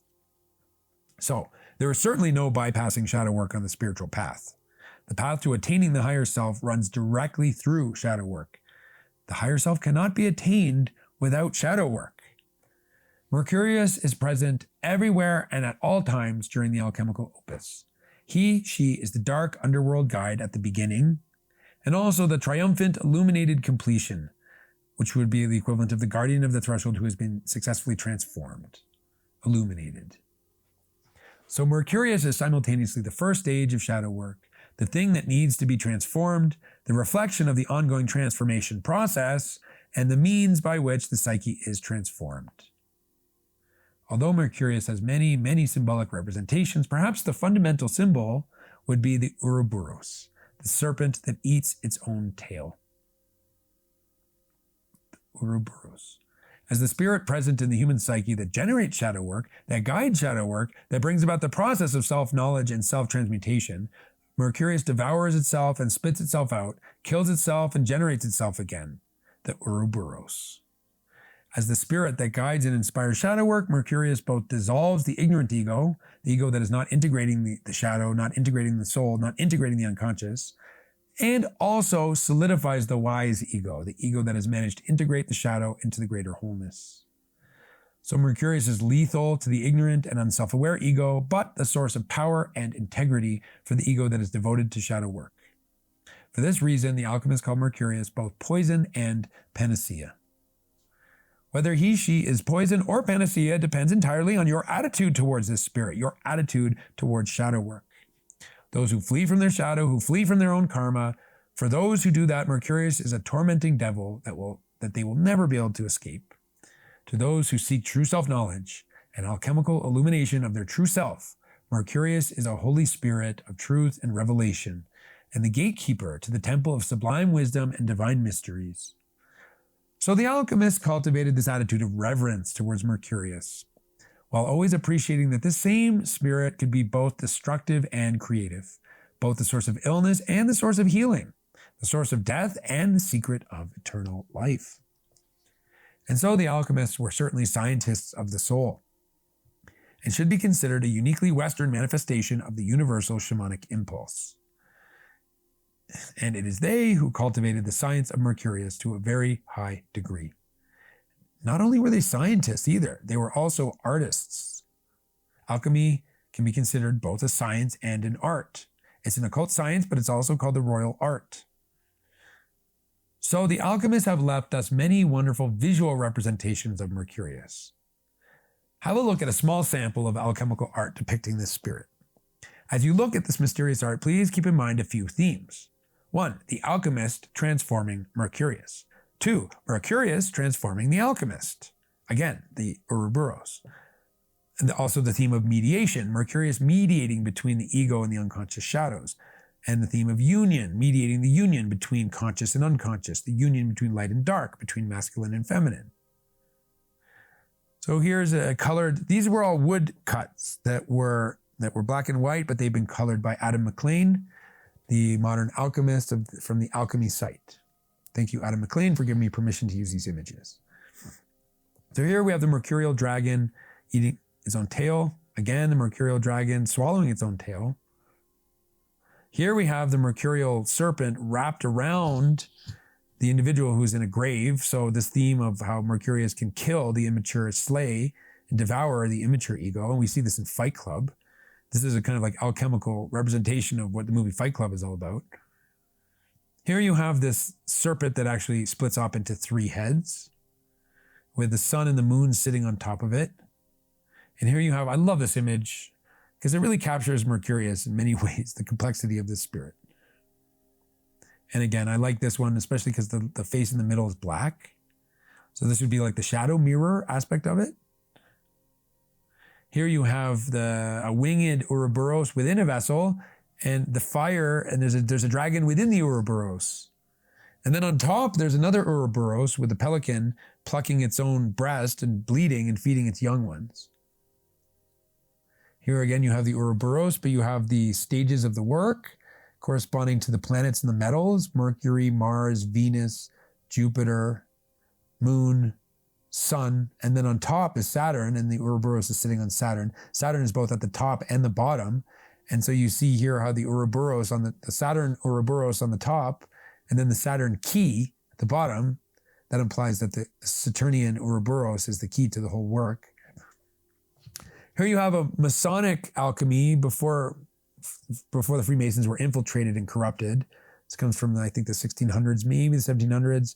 But before they were corrupted, you see some Rosicrucian and Masonic symbolism and the planets. And you have here the double Ouroboros, the crowned winged Ouroboros and the wingless, crownless Ouroboros. And this really reminds me of this kind of cyclical relationship between the ego and the soul, and how the relationship between the ego and the alchemist and Mercurius. Like the alchemist transforms Mercurius and Mercurius transforms the alchemist. I've used this image as the title page for this webinar. This is Mercurius mediating between the sun and the moon, sitting on the quintessence. I love this image. This shows the Holy Spirit illuminating Mercurius and breaking the Ouroboros. Remember I talked about how, like, if you work with the Spirit in the right way, you can have wisdom and be able to understand yourself from other people's perspective and be able to develop bonds of compassion and love. But if you're stuck in the Ouroboros, you can become self-absorbed. So here we see the illuminated aspect of Mercurius, which is the Holy Spirit, illuminating and breaking the self-absorbed Ouroboros. Again, same thing here. You have the sun and the moon, and this illuminated impulse, illuminating Mercurius and sprouting the rose and the lily, which are occult symbols. And here you have the sun and the moon, or the king and the queen, or the brother and the sister, teaming up on the mercurial dragon. And now we see the mercurial dragon is transformed into another form. It's now the rooster, which is a symbol for the morning star, the herald of the dawn, the star of the Orient, the morning star, the Venus, the Mercury. And here you also have a kind of subtle Ouroboros where you have Mercury guiding the seeker to the secret fire, and he's guiding the seeker to the place where Mercury is sitting. So you have Mercury guiding the alchemist to Mercury. And here you have Mercurius as the mediator. And on the sword on the left, you have the serpent wrapped around the sword with a crown on top of it. And on the sword on the right, you have the dove. So again, there's a mysterious relationship between the biblical dove of the Holy Spirit in the Bible and the serpent. And, a conservative Christian will say, oh, well, the serpent is the devil and the dove is the Holy Spirit.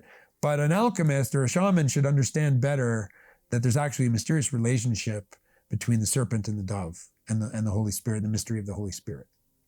Again, Mercurius as the mediator between king and queen, between Aries and Venus, between masculine and feminine, sun and moon. And here you have Mercurius mediating the royal wedding, the alchemical wedding of king and queen, of the red and the white tincture, the sun tincture and the moon tincture. These all have occult meanings, which I teach extensively about in the school. But you see here Mercurius as the mediator. And again, here is mediating with the Saturnian key. You have this link between Saturn, Mercury as being the key, and Jupiter being the sort of ascending serpent, and Mercury mediating between Saturn and Jupiter with the key and the caduceus. Again, mediating between the above and the below, the solar and the fire of the underworld, the secret fire of the underworld. And here you have the union of opposites, Mercurius as the union of opposites, uniting king and queen into a single hermaphrodite standing on the moon with a lunar tree on the left and the raven on the right and a cup with 3 serpents coming out of it. This represents Mercurius that has been successfully subjected to a number of alchemical operations. This is a picture of a Mercurius that is pretty far along in the alchemical process. But here is even further along. This one is the lunar Mercurius, the lunar illuminated Mercurius, and this is the solar illuminated Mercurius. This would represent Mercurius towards the end of the alchemical opus. This is, believe it or not, really what you're striving to accomplish. You have the sun and the sun, moon, the king, queen, united in one, the red and the white tincture united in one, stepping on the triple-headed serpent that's eating itself, with a lion behind it, a pelican to the right, bleeding itself, feeding its young with its own blood. That's the kind of allegory of Christ. Then you have the solar tree on the right. You have the serpent of wisdom in the one hand on the right side that's being handled. And then you have the cup or the chalice or the Holy Grail with 3 serpents coming out of it, representing the 3 colors of the work, the black stage, the white stage, and the red stage. This is what we're going for, believe it or not. So as you can see, the alchemists were scientists of shadow work and artists of shadow work. They depicted Mercurius in various states of transformation. They depicted Mercurius also transforming the alchemist. So the alchemist is transforming Mercurius, and Mercurius is transforming the alchemist. So the alchemical work was divided into 3 stages, and we saw those 3 serpents coming out of the chalice. The first stage is the Negretto, which means the black stage. The second is the Albedo, the white stage, and the third is the Rubedo, the red stage. So if we're thinking about alchemy in relation to shamanism, the Negretto stage would be the equivalent of the descent to the underworld for initiatory death and rebirth. And you'll remember that Mercurius himself is the one who guides this initiatory descent. And you'll remember too that the descent to the underworld is deeply related to the shamanic mysteries of soul retrieval. So the first stage of the alchemical opus has much to do with healing and soul retrieval work. And remember how we spoke about how Mercurius is the shadow mirror who reflects your unconscious stuff that you need to illuminate? And that Mercurius is the messenger of your karma that can often manifest in a dark and ugly way, unless you're a saint. Well, the alchemists also described Mercurius in this exact way. They said that in the first stage of the opus, the Negretto, Mercurius was dark, even devilish, even poisonous and destructive. And if you didn't know how to work with him, he could destroy you. But the alchemists were entirely devoted to the process of transmuting Mercurius, from being dark and devilish in the Negretto stage to being illuminated and angelic in the Albedo stage. And they went even further to describe the highest alchemical realization in the Rubedo stage, where the transmuted Mercurius even becomes a Christ-like figure whose blood heals and redeems the fallen human condition. And it's one of the great mysteries of alchemy that in the Negretto stage, Mercurius resembles the devil, but in the Rubedo stage, the same spirit, the same Mercurius comes to resemble Christ.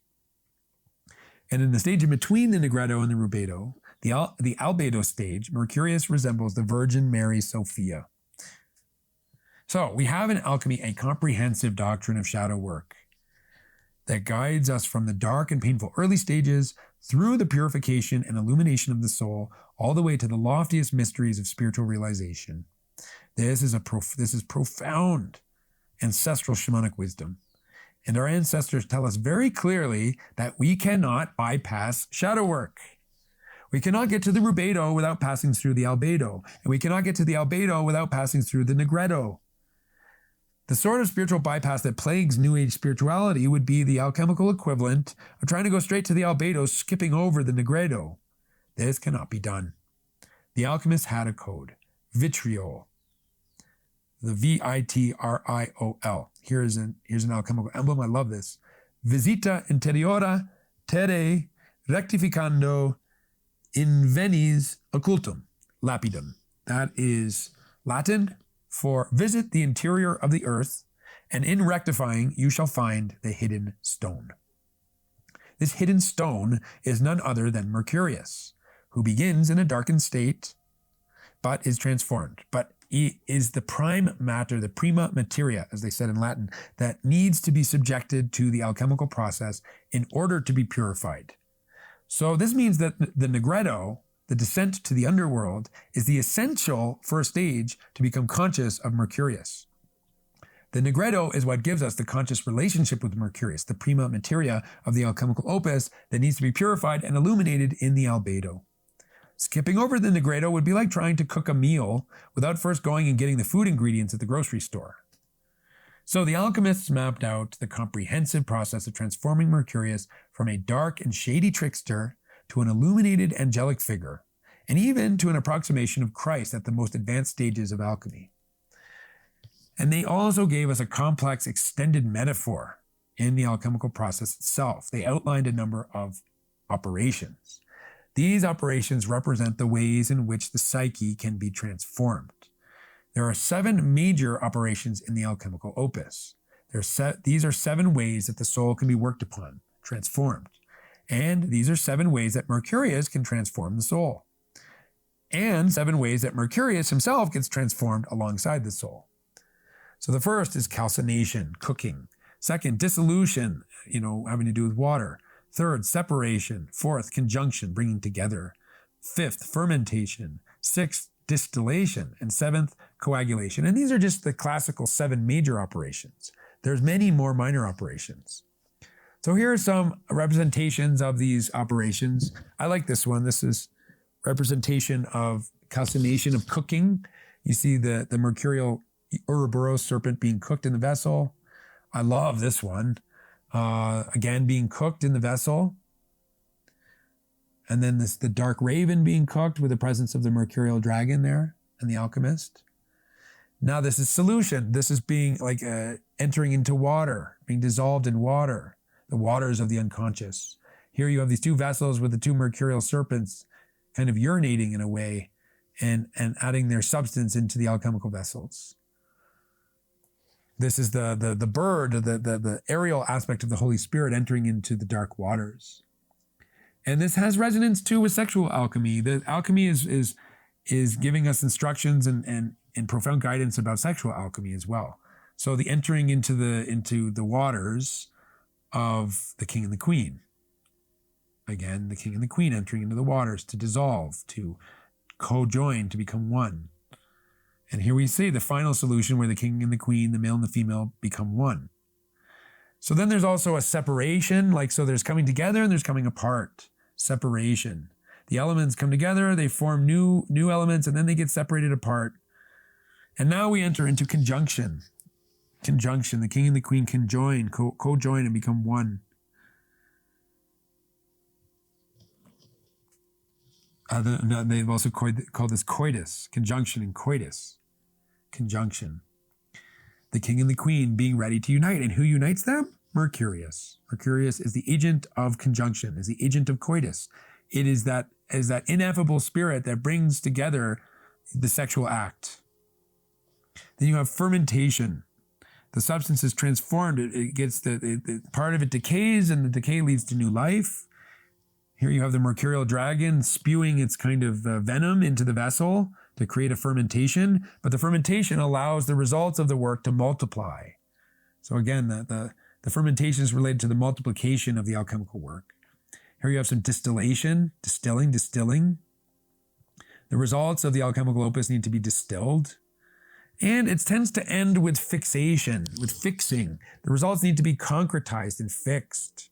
This gets into the mysteries of the rubedo and the mysteries also of esoteric Christianity, the mysteries of the crucifixion, about fixing, about making permanent the mercurial spirit. If you can manage to make permanent the mercurial spirit, you will have magical healing powers, They talk about nailing the mercurial spirit onto a cross with this is one of the metaphors, nailing the mercurial spirit to the cross with a golden nail, for example, or an esoteric view of the Old Testament with Moses, who raised the brazen serpent on the staff and fixed it on the staff, and every Israelite that looked on the raised serpent on the staff was healed from their snake bite. Fixing. And here we have, look at this angel here that's coming out. This is the transformed Mercurius. The transformed Mercurius. So you have other lesser operations like putrefaction, decay, sublimation, multiplication. Not lesser, these are really important. Multiplication and projection. These happen at the end of the opus. So the results of shadow work can be multiplied for the benefit of others. Just like a failure to do shadow work leads to a harmful projection, successfully doing shadow work in yourself can be projected onto others that can help them do shadow work. So there's many more operations. I'm not going to list them now. This tree of alchemy image has 14 operations. So the alchemists based their occult science on as above, so below. And so they saw everywhere correspondences between the human soul and the greater cosmos and the natural world. So the soul, the cosmos, and the natural world, all reflecting each other. So they made connections between the anatomy of the soul and the spiritual essence of 7 planets of classical astrology, and also 7 metals in the earth. So you have Mercury, and you have Saturn, which corresponds to lead, and you have Jupiter, which corresponds to tin, and you have Venus, which corresponds to copper, and you have Mars, which corresponds to iron, and Moon, which corresponds to silver, and Sun, which corresponds to gold. And they actually believe that gold was solidified sunlight and silver was solidified moonlight. They actually saw that the essence of the sun in gold and the essence of the moon in silver. So these correspondences are important to be able to decode the alchemical way of thinking. Here you have the planets personified, and Here you have Mercury kind of holding all the other planets, Mars, Jupiter, Saturn, the moon. Mercurius is there, but there's Mercury even on its own, and Venus. So the goal, in a nutshell, was to transform the Saturn lead of the soul, into the sun, the gold, and the moon, the silver, by way of Mercury. Mercury is the spirit of the whole process that guides and drives the whole process forward. So the goal of the work, the philosopher's stone, was represented as the alchemical marriage of sun and moon, mediated by Mercury. So here you have the sun and the moon, mediated by Mercury. Again, look at the role of Mercurius as the mediator of the royal marriage.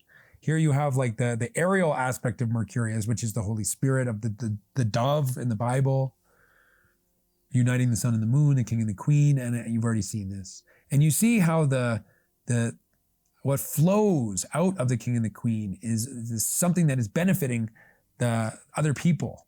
So you see the implication here is the multiplication of the philosopher's stone. When you do this work inside yourself, the good fruits of this work, the benefit of this work spreads to others.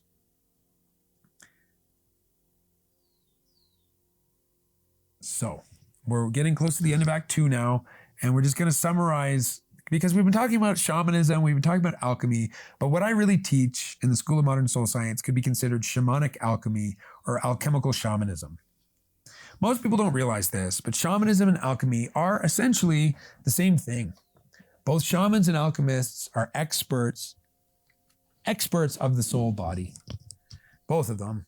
In the case of shamanism, the shaman has awakened and initiated his or her own soul body to such an extent that he or she is able to work consciously in the soul world, in the astral world, in order to work for, on behalf of, the soul body of others. Even the collective, not just other individuals, but even the collective soul of the tribe and culture. Regardless of the tradition, any true shaman would have a working relationship with Mercurius, the universal spirit. As the universal guardian of the threshold to the spiritual world, any shaman from any tradition, and I know this is probably controversial, but it's true. This is a universal spirit that universally guards the spirit world, the entrance to the spirit world. No matter what tradition you're dealing with, this spirit is there and has to be reckoned with. So any shaman from any tradition would need to have an alliance with this spirit. So this spirit is what all shamanisms have in common. When one becomes a type of shaman, one also begins to take on characteristics of Mercurius. One becomes a kind of human Mercurius, becoming a manifestation of the spirit for others. I said that the spirit can manifest in a friend. Let's say when a friend tries to point out a blind spot to you, in that moment, a friend is embodying the spirit of Mercurius. Well, a shaman really powerfully embodies the spirit of Mercurius for other people. So this webinar should, if I've done it correctly, be a kind of Mercurius for you. Shamans are mercurial humans. A shaman becomes a guide of soul retrieval and shadow work, like Mercurius, one who guides the descent to the underworld, like Mercurius, a guide of initiation, also a messenger, also a trickster. All qualities that define Mercurius, but that also define a shaman. And an alchemist is also a specialist of the soul body, also has a conscious relationship with the spirit Mercurius. Regardless of the tradition, any true alchemist, because there's European alchemy, there's Indian alchemy, there's Chinese alchemy, Egyptian alchemy, regardless of the tradition, any true alchemist would have a working relationship with Mercurius, with the universal spirit, with the spirit of Mercury. As the universal agent of transmutation of the soul, the spirit is common to all alchemical traditions, at least as far as the transformation of the soul is concerned. Some alchemical traditions have branched off and lost touch with the esoteric dimension and become solely concerned with laboratory alchemy. And in that case, maybe they're not dealing with this trickster spirit. But as far as the transformation of the soul is concerned, every alchemical tradition must work with Mercurius. And like the shaman, the alchemist also becomes a sort of Mercurius figure for others. And having done their own soul retrieval and shadow work, the alchemist can serve as a guide for others to do the same work. And as one who has accomplished the illumination and transformation of their own soul to bring about the birth of the higher self within them, the alchemist is also in a position to guide others through the same mysterious process. And it's under this presumption that I've started a school, and it's under this presumption that I call myself a teacher and a guide, because I've done a lot of this work in my own initiation process, my own alchemical work, my own shamanic initiation. I've done a lot of work, and it's on the basis of this work that I've done that I've started the School of Modern Soul Science, and that I have the presumption to guide other people through the same process.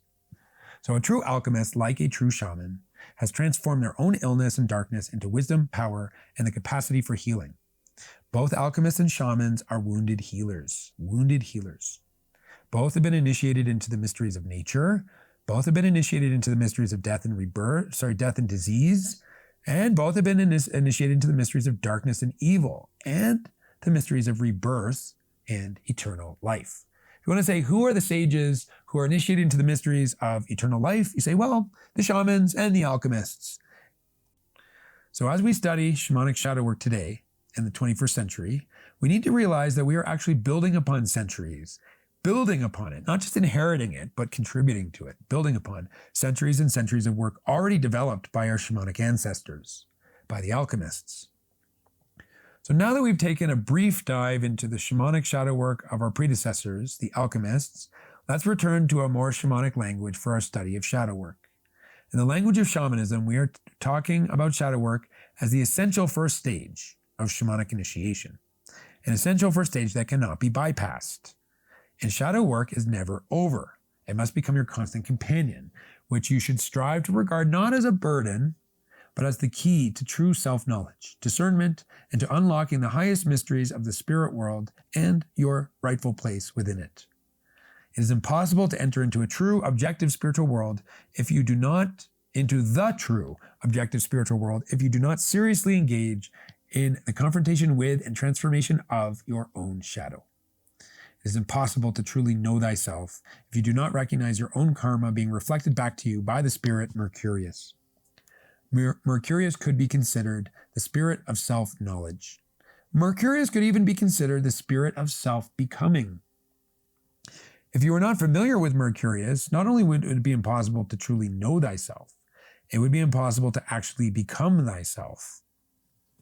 Whereas shamanism speaks in terms of initiation, alchemy speaks in terms of the magnum opus, the great work. So the great work should be thought of as equivalent to shamanic initiation. The objective of both initiation and the great work is to bring about the birth of the higher self. And the way to accomplish this is to transform your unconscious soul body into an illuminated soul body. And then, and this is the key part, to unite your ego, your I am, with your illuminated soul body. Because shadow work is not merely a stage that you need to pass on the way to your higher self. It is the actual process by which your higher self is born. New Age spirituality would have you believe that your higher self is sitting up there in heaven, just waiting to come and incarnate down into you. That is partially true, and it's partially misleading. According to Western civilization's shamanic ancestral wisdom, that of the alchemists, the higher self is actually forged through shadow work itself. Because the guardian of the threshold, the guide of shadow work, is actually the picture of all the hindrances that stand in the way of the development of the higher self. It is a picture of everything that needs to be transmuted in order for your higher self to be born. The only way to attain the true higher self is to transmute the guardian. That is alchemy. And it works more or less like this. You have your ego and you have your soul body. A great deal of your soul body is unconscious and in shadow. In order to forge your higher self, your ego has to unite with your soul body. When the ego unites with the soul body, the higher self is forged. However, here's the catch. The ego cannot unite with the soul body that is still unconscious. The ego has to first become conscious of the unconscious soul body. And then it has to actually transmute the soul body through the alchemical art. Then and only then can the ego unite with the transmuted soul body to birth the higher self. And it is the figure of Mercurius, the guardian of the threshold, the messenger of karma, who makes this transmutation possible. It is the spirit of transmutation itself.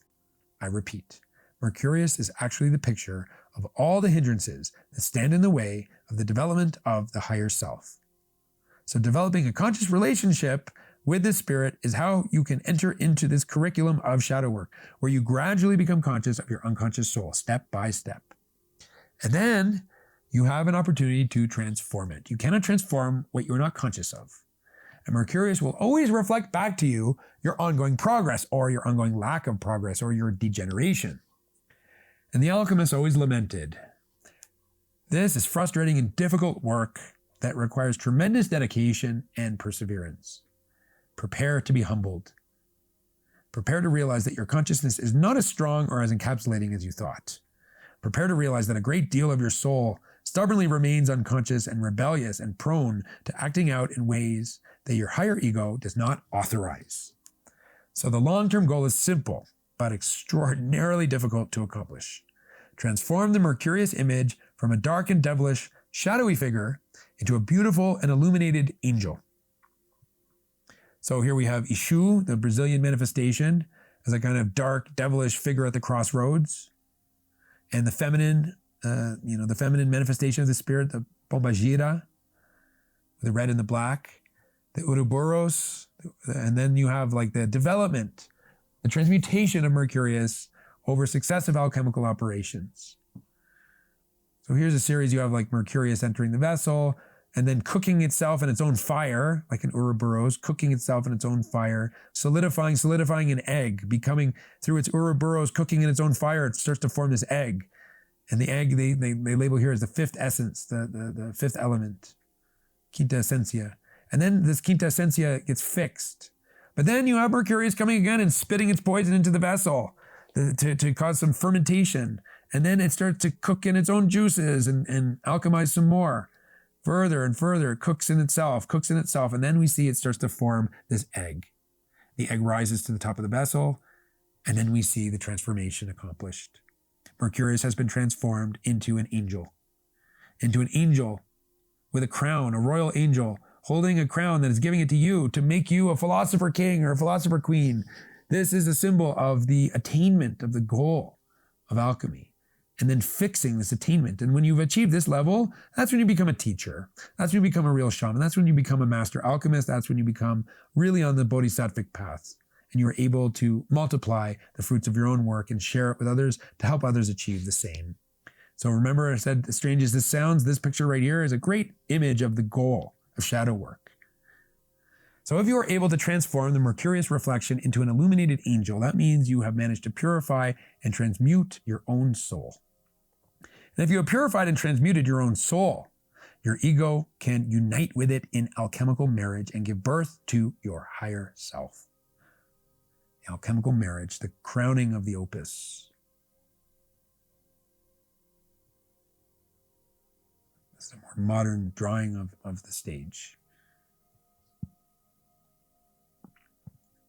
Here's my favorite picture, but it's done by a different artist here. And this I love. This to me is a picture of the accomplishment of the great work and the fruits of shamanic shadow work. You see how this sphere here has like a bottom level with birds and dragons there, but then it has the top level, which has like divine beings and the Trinity and all these divine forces. This is showing us how Mercurius is the guardian of the threshold between the inner subjective reflection of the spirit world and the objective spiritual world that is inhabited by the actual divine beings. You have the union of sun and moon, and you have Mercurius in the middle here with like part white, part dark. He's mediating the two. So he's mediating the royal marriage. He's also mediating the above and the below. He's mediating the objective spiritual world and the subjective spiritual world. I love this picture.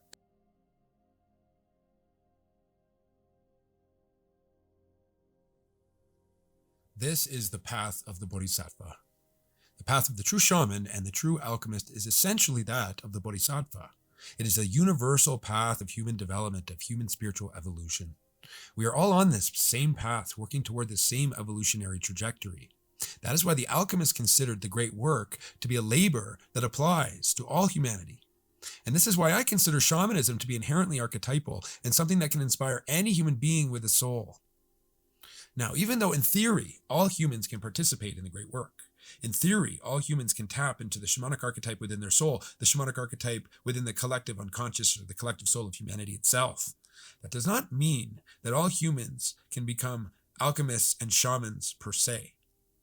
Even though the path of the bodhisattva is a universal path of human and spiritual evolution, only a precious few could rightly be considered to have become bodhisattvas in the strictest sense of the word. Most of us, I would say, I think it's a safe assumption to say, most of us are still quite far from that lofty goal. We may still be quite messed up, humbly working to sort ourselves out and heal some pretty deep wounds and illuminate some pretty dark shadows. I would say that one becomes a, quote, bodhisattva per se when one has really accomplished the shadow work that the messenger of shadow work has given us to do. And we've managed to illuminate basically our unconscious psyche. It's become conscious, it's become illuminated, it's become healed. And what was once this huge portion of our psyche that was unconscious has become illuminated by consciousness, and we've united with it to augment our I am. And so essentially our whole soul body has become an illuminated soul body. When our soul body has become an integral illuminated soul body, then our true higher self can really fully arrive. And that's when we become a, quote, bodhisattva. And then we enter into selfless service for the shadow work on behalf of greater humanity. But the path begins with this, with what we've been talking about here. It begins with a serious commitment to doing the shadow work that needs to be done, doing the shadow work that the guardian of the threshold shows us that we need to do, doing the shadow work that our own shadow mirror is giving us, that our own personal mercurial guide is giving us as our personalized curriculum in perfect conformity with our karma. So hopefully at this point you feel inspired and motivated, if not also exhausted from receiving so much teaching in a single sitting. And are saying right now, okay, Andrew, I get it. I'm ready. I'm willing to do this work. So now what? How do I actually do it then? Act 3, Return. How to do shamanic shadow work. So in Act 2, I showed you the connection between shamanism and alchemy. We looked at how shamanism and alchemy both work with the same guiding spirit of shadow work, how both require us to form a strong working relationship with this guiding spirit in order to carry out shadow work effectively. Now, there's another similarity between shamanism and alchemy that I want to draw your attention to. Shamanic initiation takes place in isolation, usually in a cave or alone in the wilderness or something like that, under the guidance of an initiating elder. Candidates for shamanic initiation are almost always separated from the collective culture, separated from their friends, even separated from their family. And the alchemical great work takes place also in isolation, usually in a laboratory or alone in the alchemist's hermitage, and also under the guidance of living elder alchemists, and also under the guidance of the vast collection of alchemical writings, symbols, and images that have been created by our elder alchemists all throughout past centuries. The alchemists have compiled a sort of formula, a recipe, a sort of curriculum for the great work. This curriculum has been built up over many centuries, passed on to new generations who add their own wisdom and experience to this growing body of ancestral wisdom. And those who were intent on accomplishing the lofty goal of the great work would follow this curriculum that was laid out for them by their ancestors and elders. And this specific process, it was necessary to follow closely. Otherwise, it was possible to ruin the work. To follow the metaphor of cooking, imagine that the alchemical great work is like a big meal that you are preparing. It's possible to make a mistake and ruin the meal. You could burn something or cook too long or too little, with too much heat or not enough heat. You might add something in the wrong order or add too much salt or too much sugar. So alchemy relies on the wisdom that has been passed on by the older generations of alchemical masters who have codified the royal art, as they called it, in allegories and complex hieroglyphic imagery. Now, likewise, in shamanism, any shamanic initiation process that you can find anywhere in the world follows a very specific curriculum. There's always a science of initiation in any tradition, and it is the initiating elder who is the expert in this science, who guides the neophyte initiate through the process. And the process can go well, but it can also go not so well. It's possible to fail in an initiation. I've even heard of situations where a failed initiation leads to serious psychological problems, serious health problems, even as far as premature death. And in one of the courses in the School of Modern Soul Science, the course called Introduction to the Science of Initiation, I speak about the phenomenon of an initiatory miscarriage, related to the imagery of birth, giving birth. Because shamanic initiation is essentially giving birth to your awakened higher bodies. And this process can suffer a sort of miscarriage if it is not tended wisely or if it is not done in the right way according to the science of initiation. resulting in damage to the higher bodies that is very difficult, if not nearly impossible. I don't want to say impossible, but nearly impossible to repair. Likewise with an infant, if an infant is malnourished or God forbid gets dropped or something like that, or suffers a serious injury as an infant, it's going to be an issue for the rest of their life usually. So the things that happen very early on in these embryonic stages are very difficult to rectify later on, and is like that with initiation as well. So just as there is a normal and healthy process for the gestation of a human embryo and the womb of its mother, there's likewise a normal and healthy process for the gestation of a shamanic candidate in the womb of the initiation process. So in both shamanic initiation and the alchemical great work, two things are necessary: the right vessel for the transformation process, and the right guidance and curriculum from an initiating elder and the accompanying tradition. So in order for you to actually do this shamanic shadow work that we are talking about, you likewise need two things. First, the vessel to contain the process, and second, the curriculum to guide the process. And this is exactly what I've created with the School of Modern Soul Science.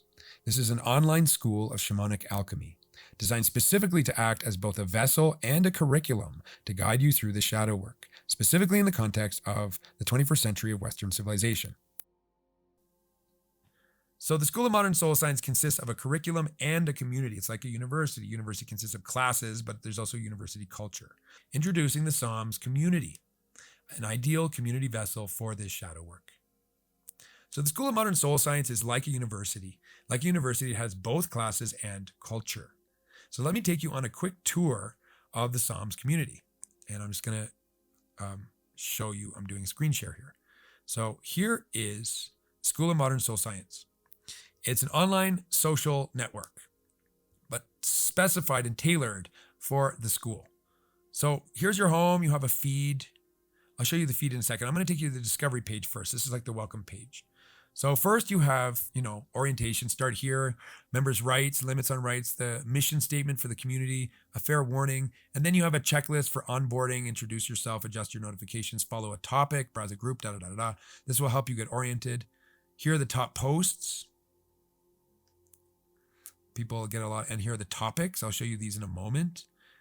So everybody in this community, this community is united by people who are being inspired by the shamanic archetype. So that's one way to put it. So everybody here is manifesting the shamanic archetype in a unique way. Another way to put it is everybody here finds these subjects fascinating. So I'm going to show you the topics in a second. Here are the upcoming events. These are linked with Zoom. So you can really organize your community events and get reminders and just join the event directly through this network here. Here are the top groups. Groups are mind-blowing. The potential of the groups are absolutely mind-blowing. I'll show you these. Here are top members. You can follow certain members. Once we have more people, there's about 200 people in the network right now. Not as many active people, but I haven't had enrollment open for like 2 years now. So I'm just starting to open enrollment in, May and June of 2022. So as more members fill, we can turn on this feature, and this opens up the possibility of geographically meeting members of the community who live near you, and this opens up the possibility of meetups and things like that. And of course, this is the school, and here are the courses. So before I show you the feed, I'm going to show you topics. Okay, I'm going to show you these things down here. See my mouse on the left. So here are the topics. These are things we like to discuss, and you can follow certain topics and unfollow other topics if some offend you or if some don't interest you. And this will affect how your feed is, what makes up your feed. So we talk about, write about and talk about and think about contemporary shamanism, traditional shamanism, entheogens and entheogenic shamanism. Not everybody's into this. I am personally, some people are. This is a big part of my life and my unique manifestation of the shamanic archetype, but not everybody. But everybody is interested here in ancestral healing and ancestral lineage. Western esotericism, occult history, hermetic arts and sciences like alchemy, astrology, magic, sacred geometry, occult systems. Carl Jung and soul science, Rudolf Steiner and spiritual science, modern mythology and myth-making, pre-modern mythology, visionary art. There's a lot of amazing artists in the school. This is kind of like, preparing for your portfolio, like documenting your journey. Creative arts workshop. A lot of artists in the school, they can workshop their work and get feedback.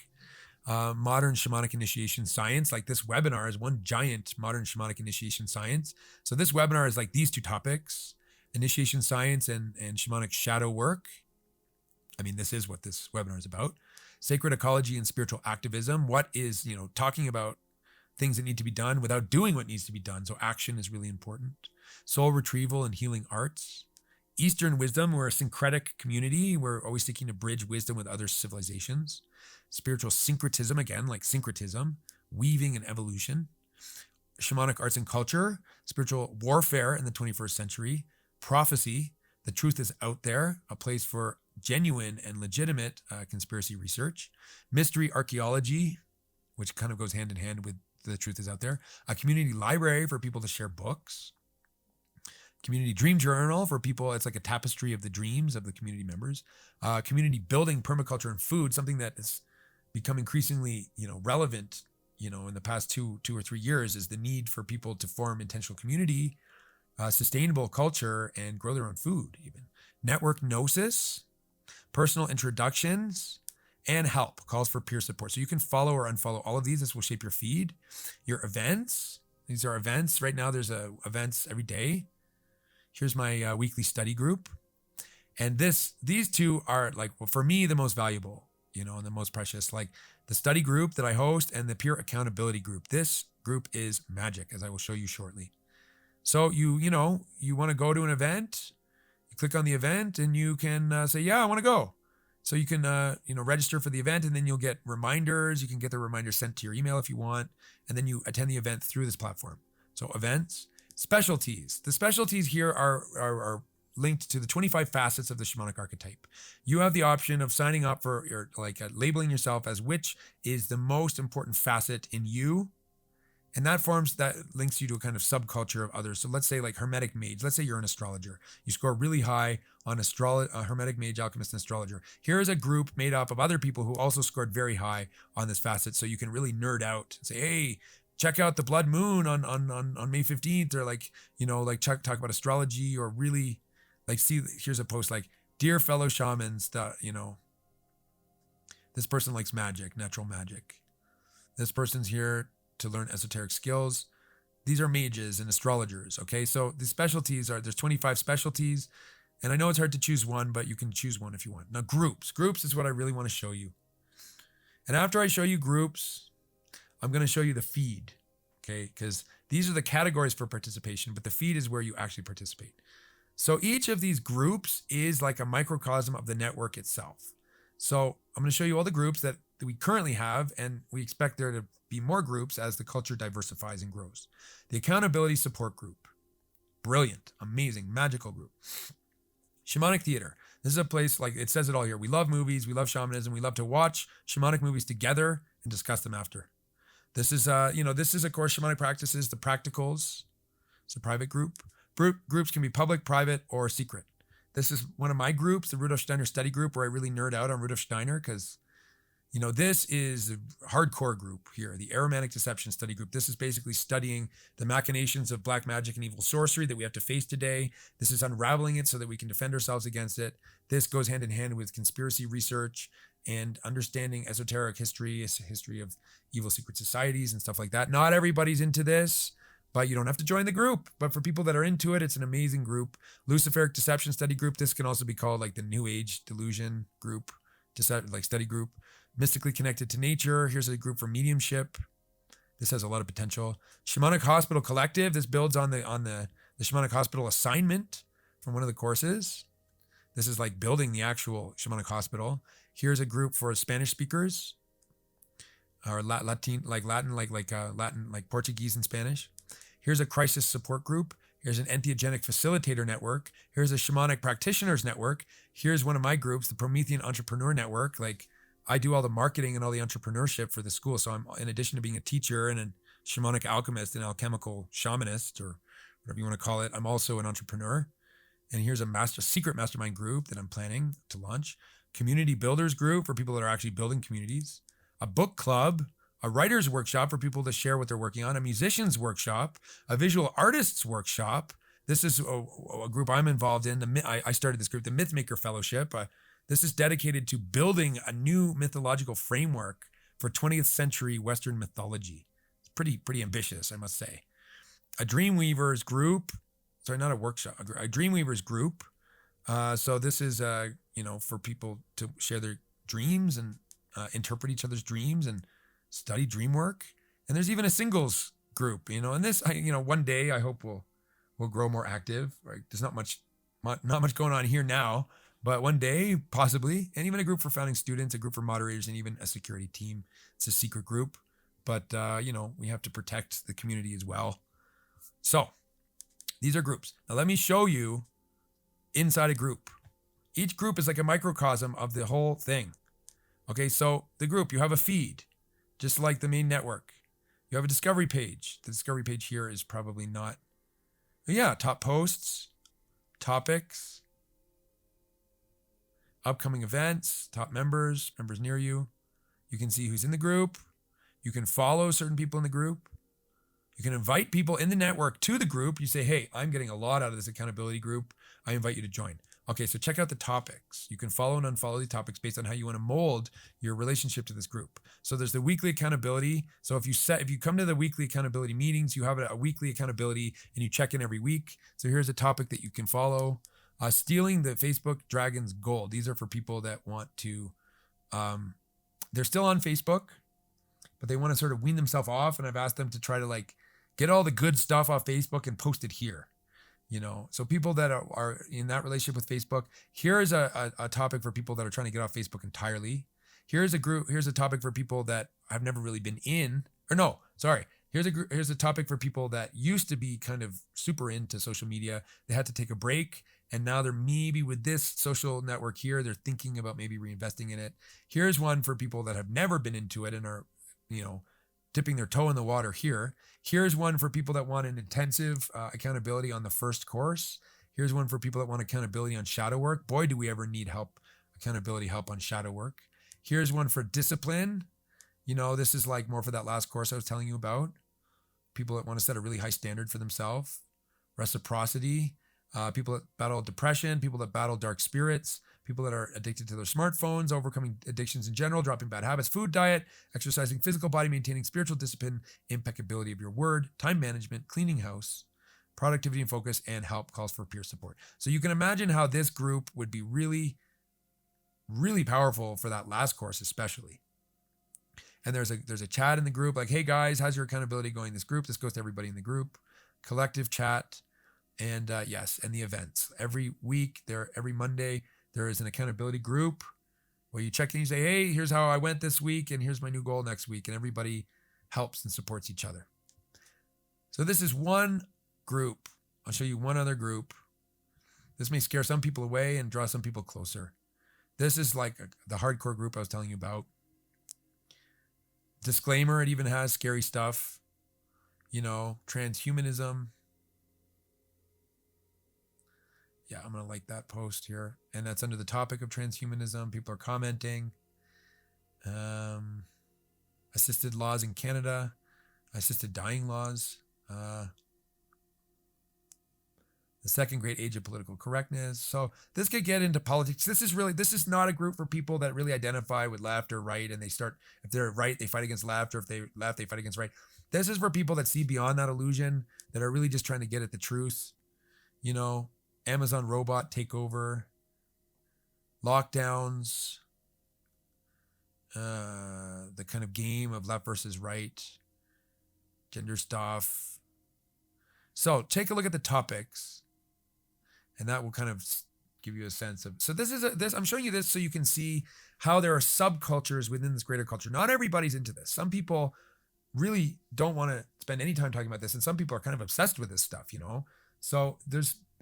So churchianity, modern media sorcery, scientific materialism, endgame, transhumanism, secret societies, evil alchemy, corporations, psychopathology, ritual, war and genocide, technology and technocracy, COVID-19 and the vaccine. Yes, I said it, COVID-19 and the vaccine, imperialism, colonialism, problem, reaction, solution. That's a magical strategy, enslavement, cruelty, social engineering, psyops.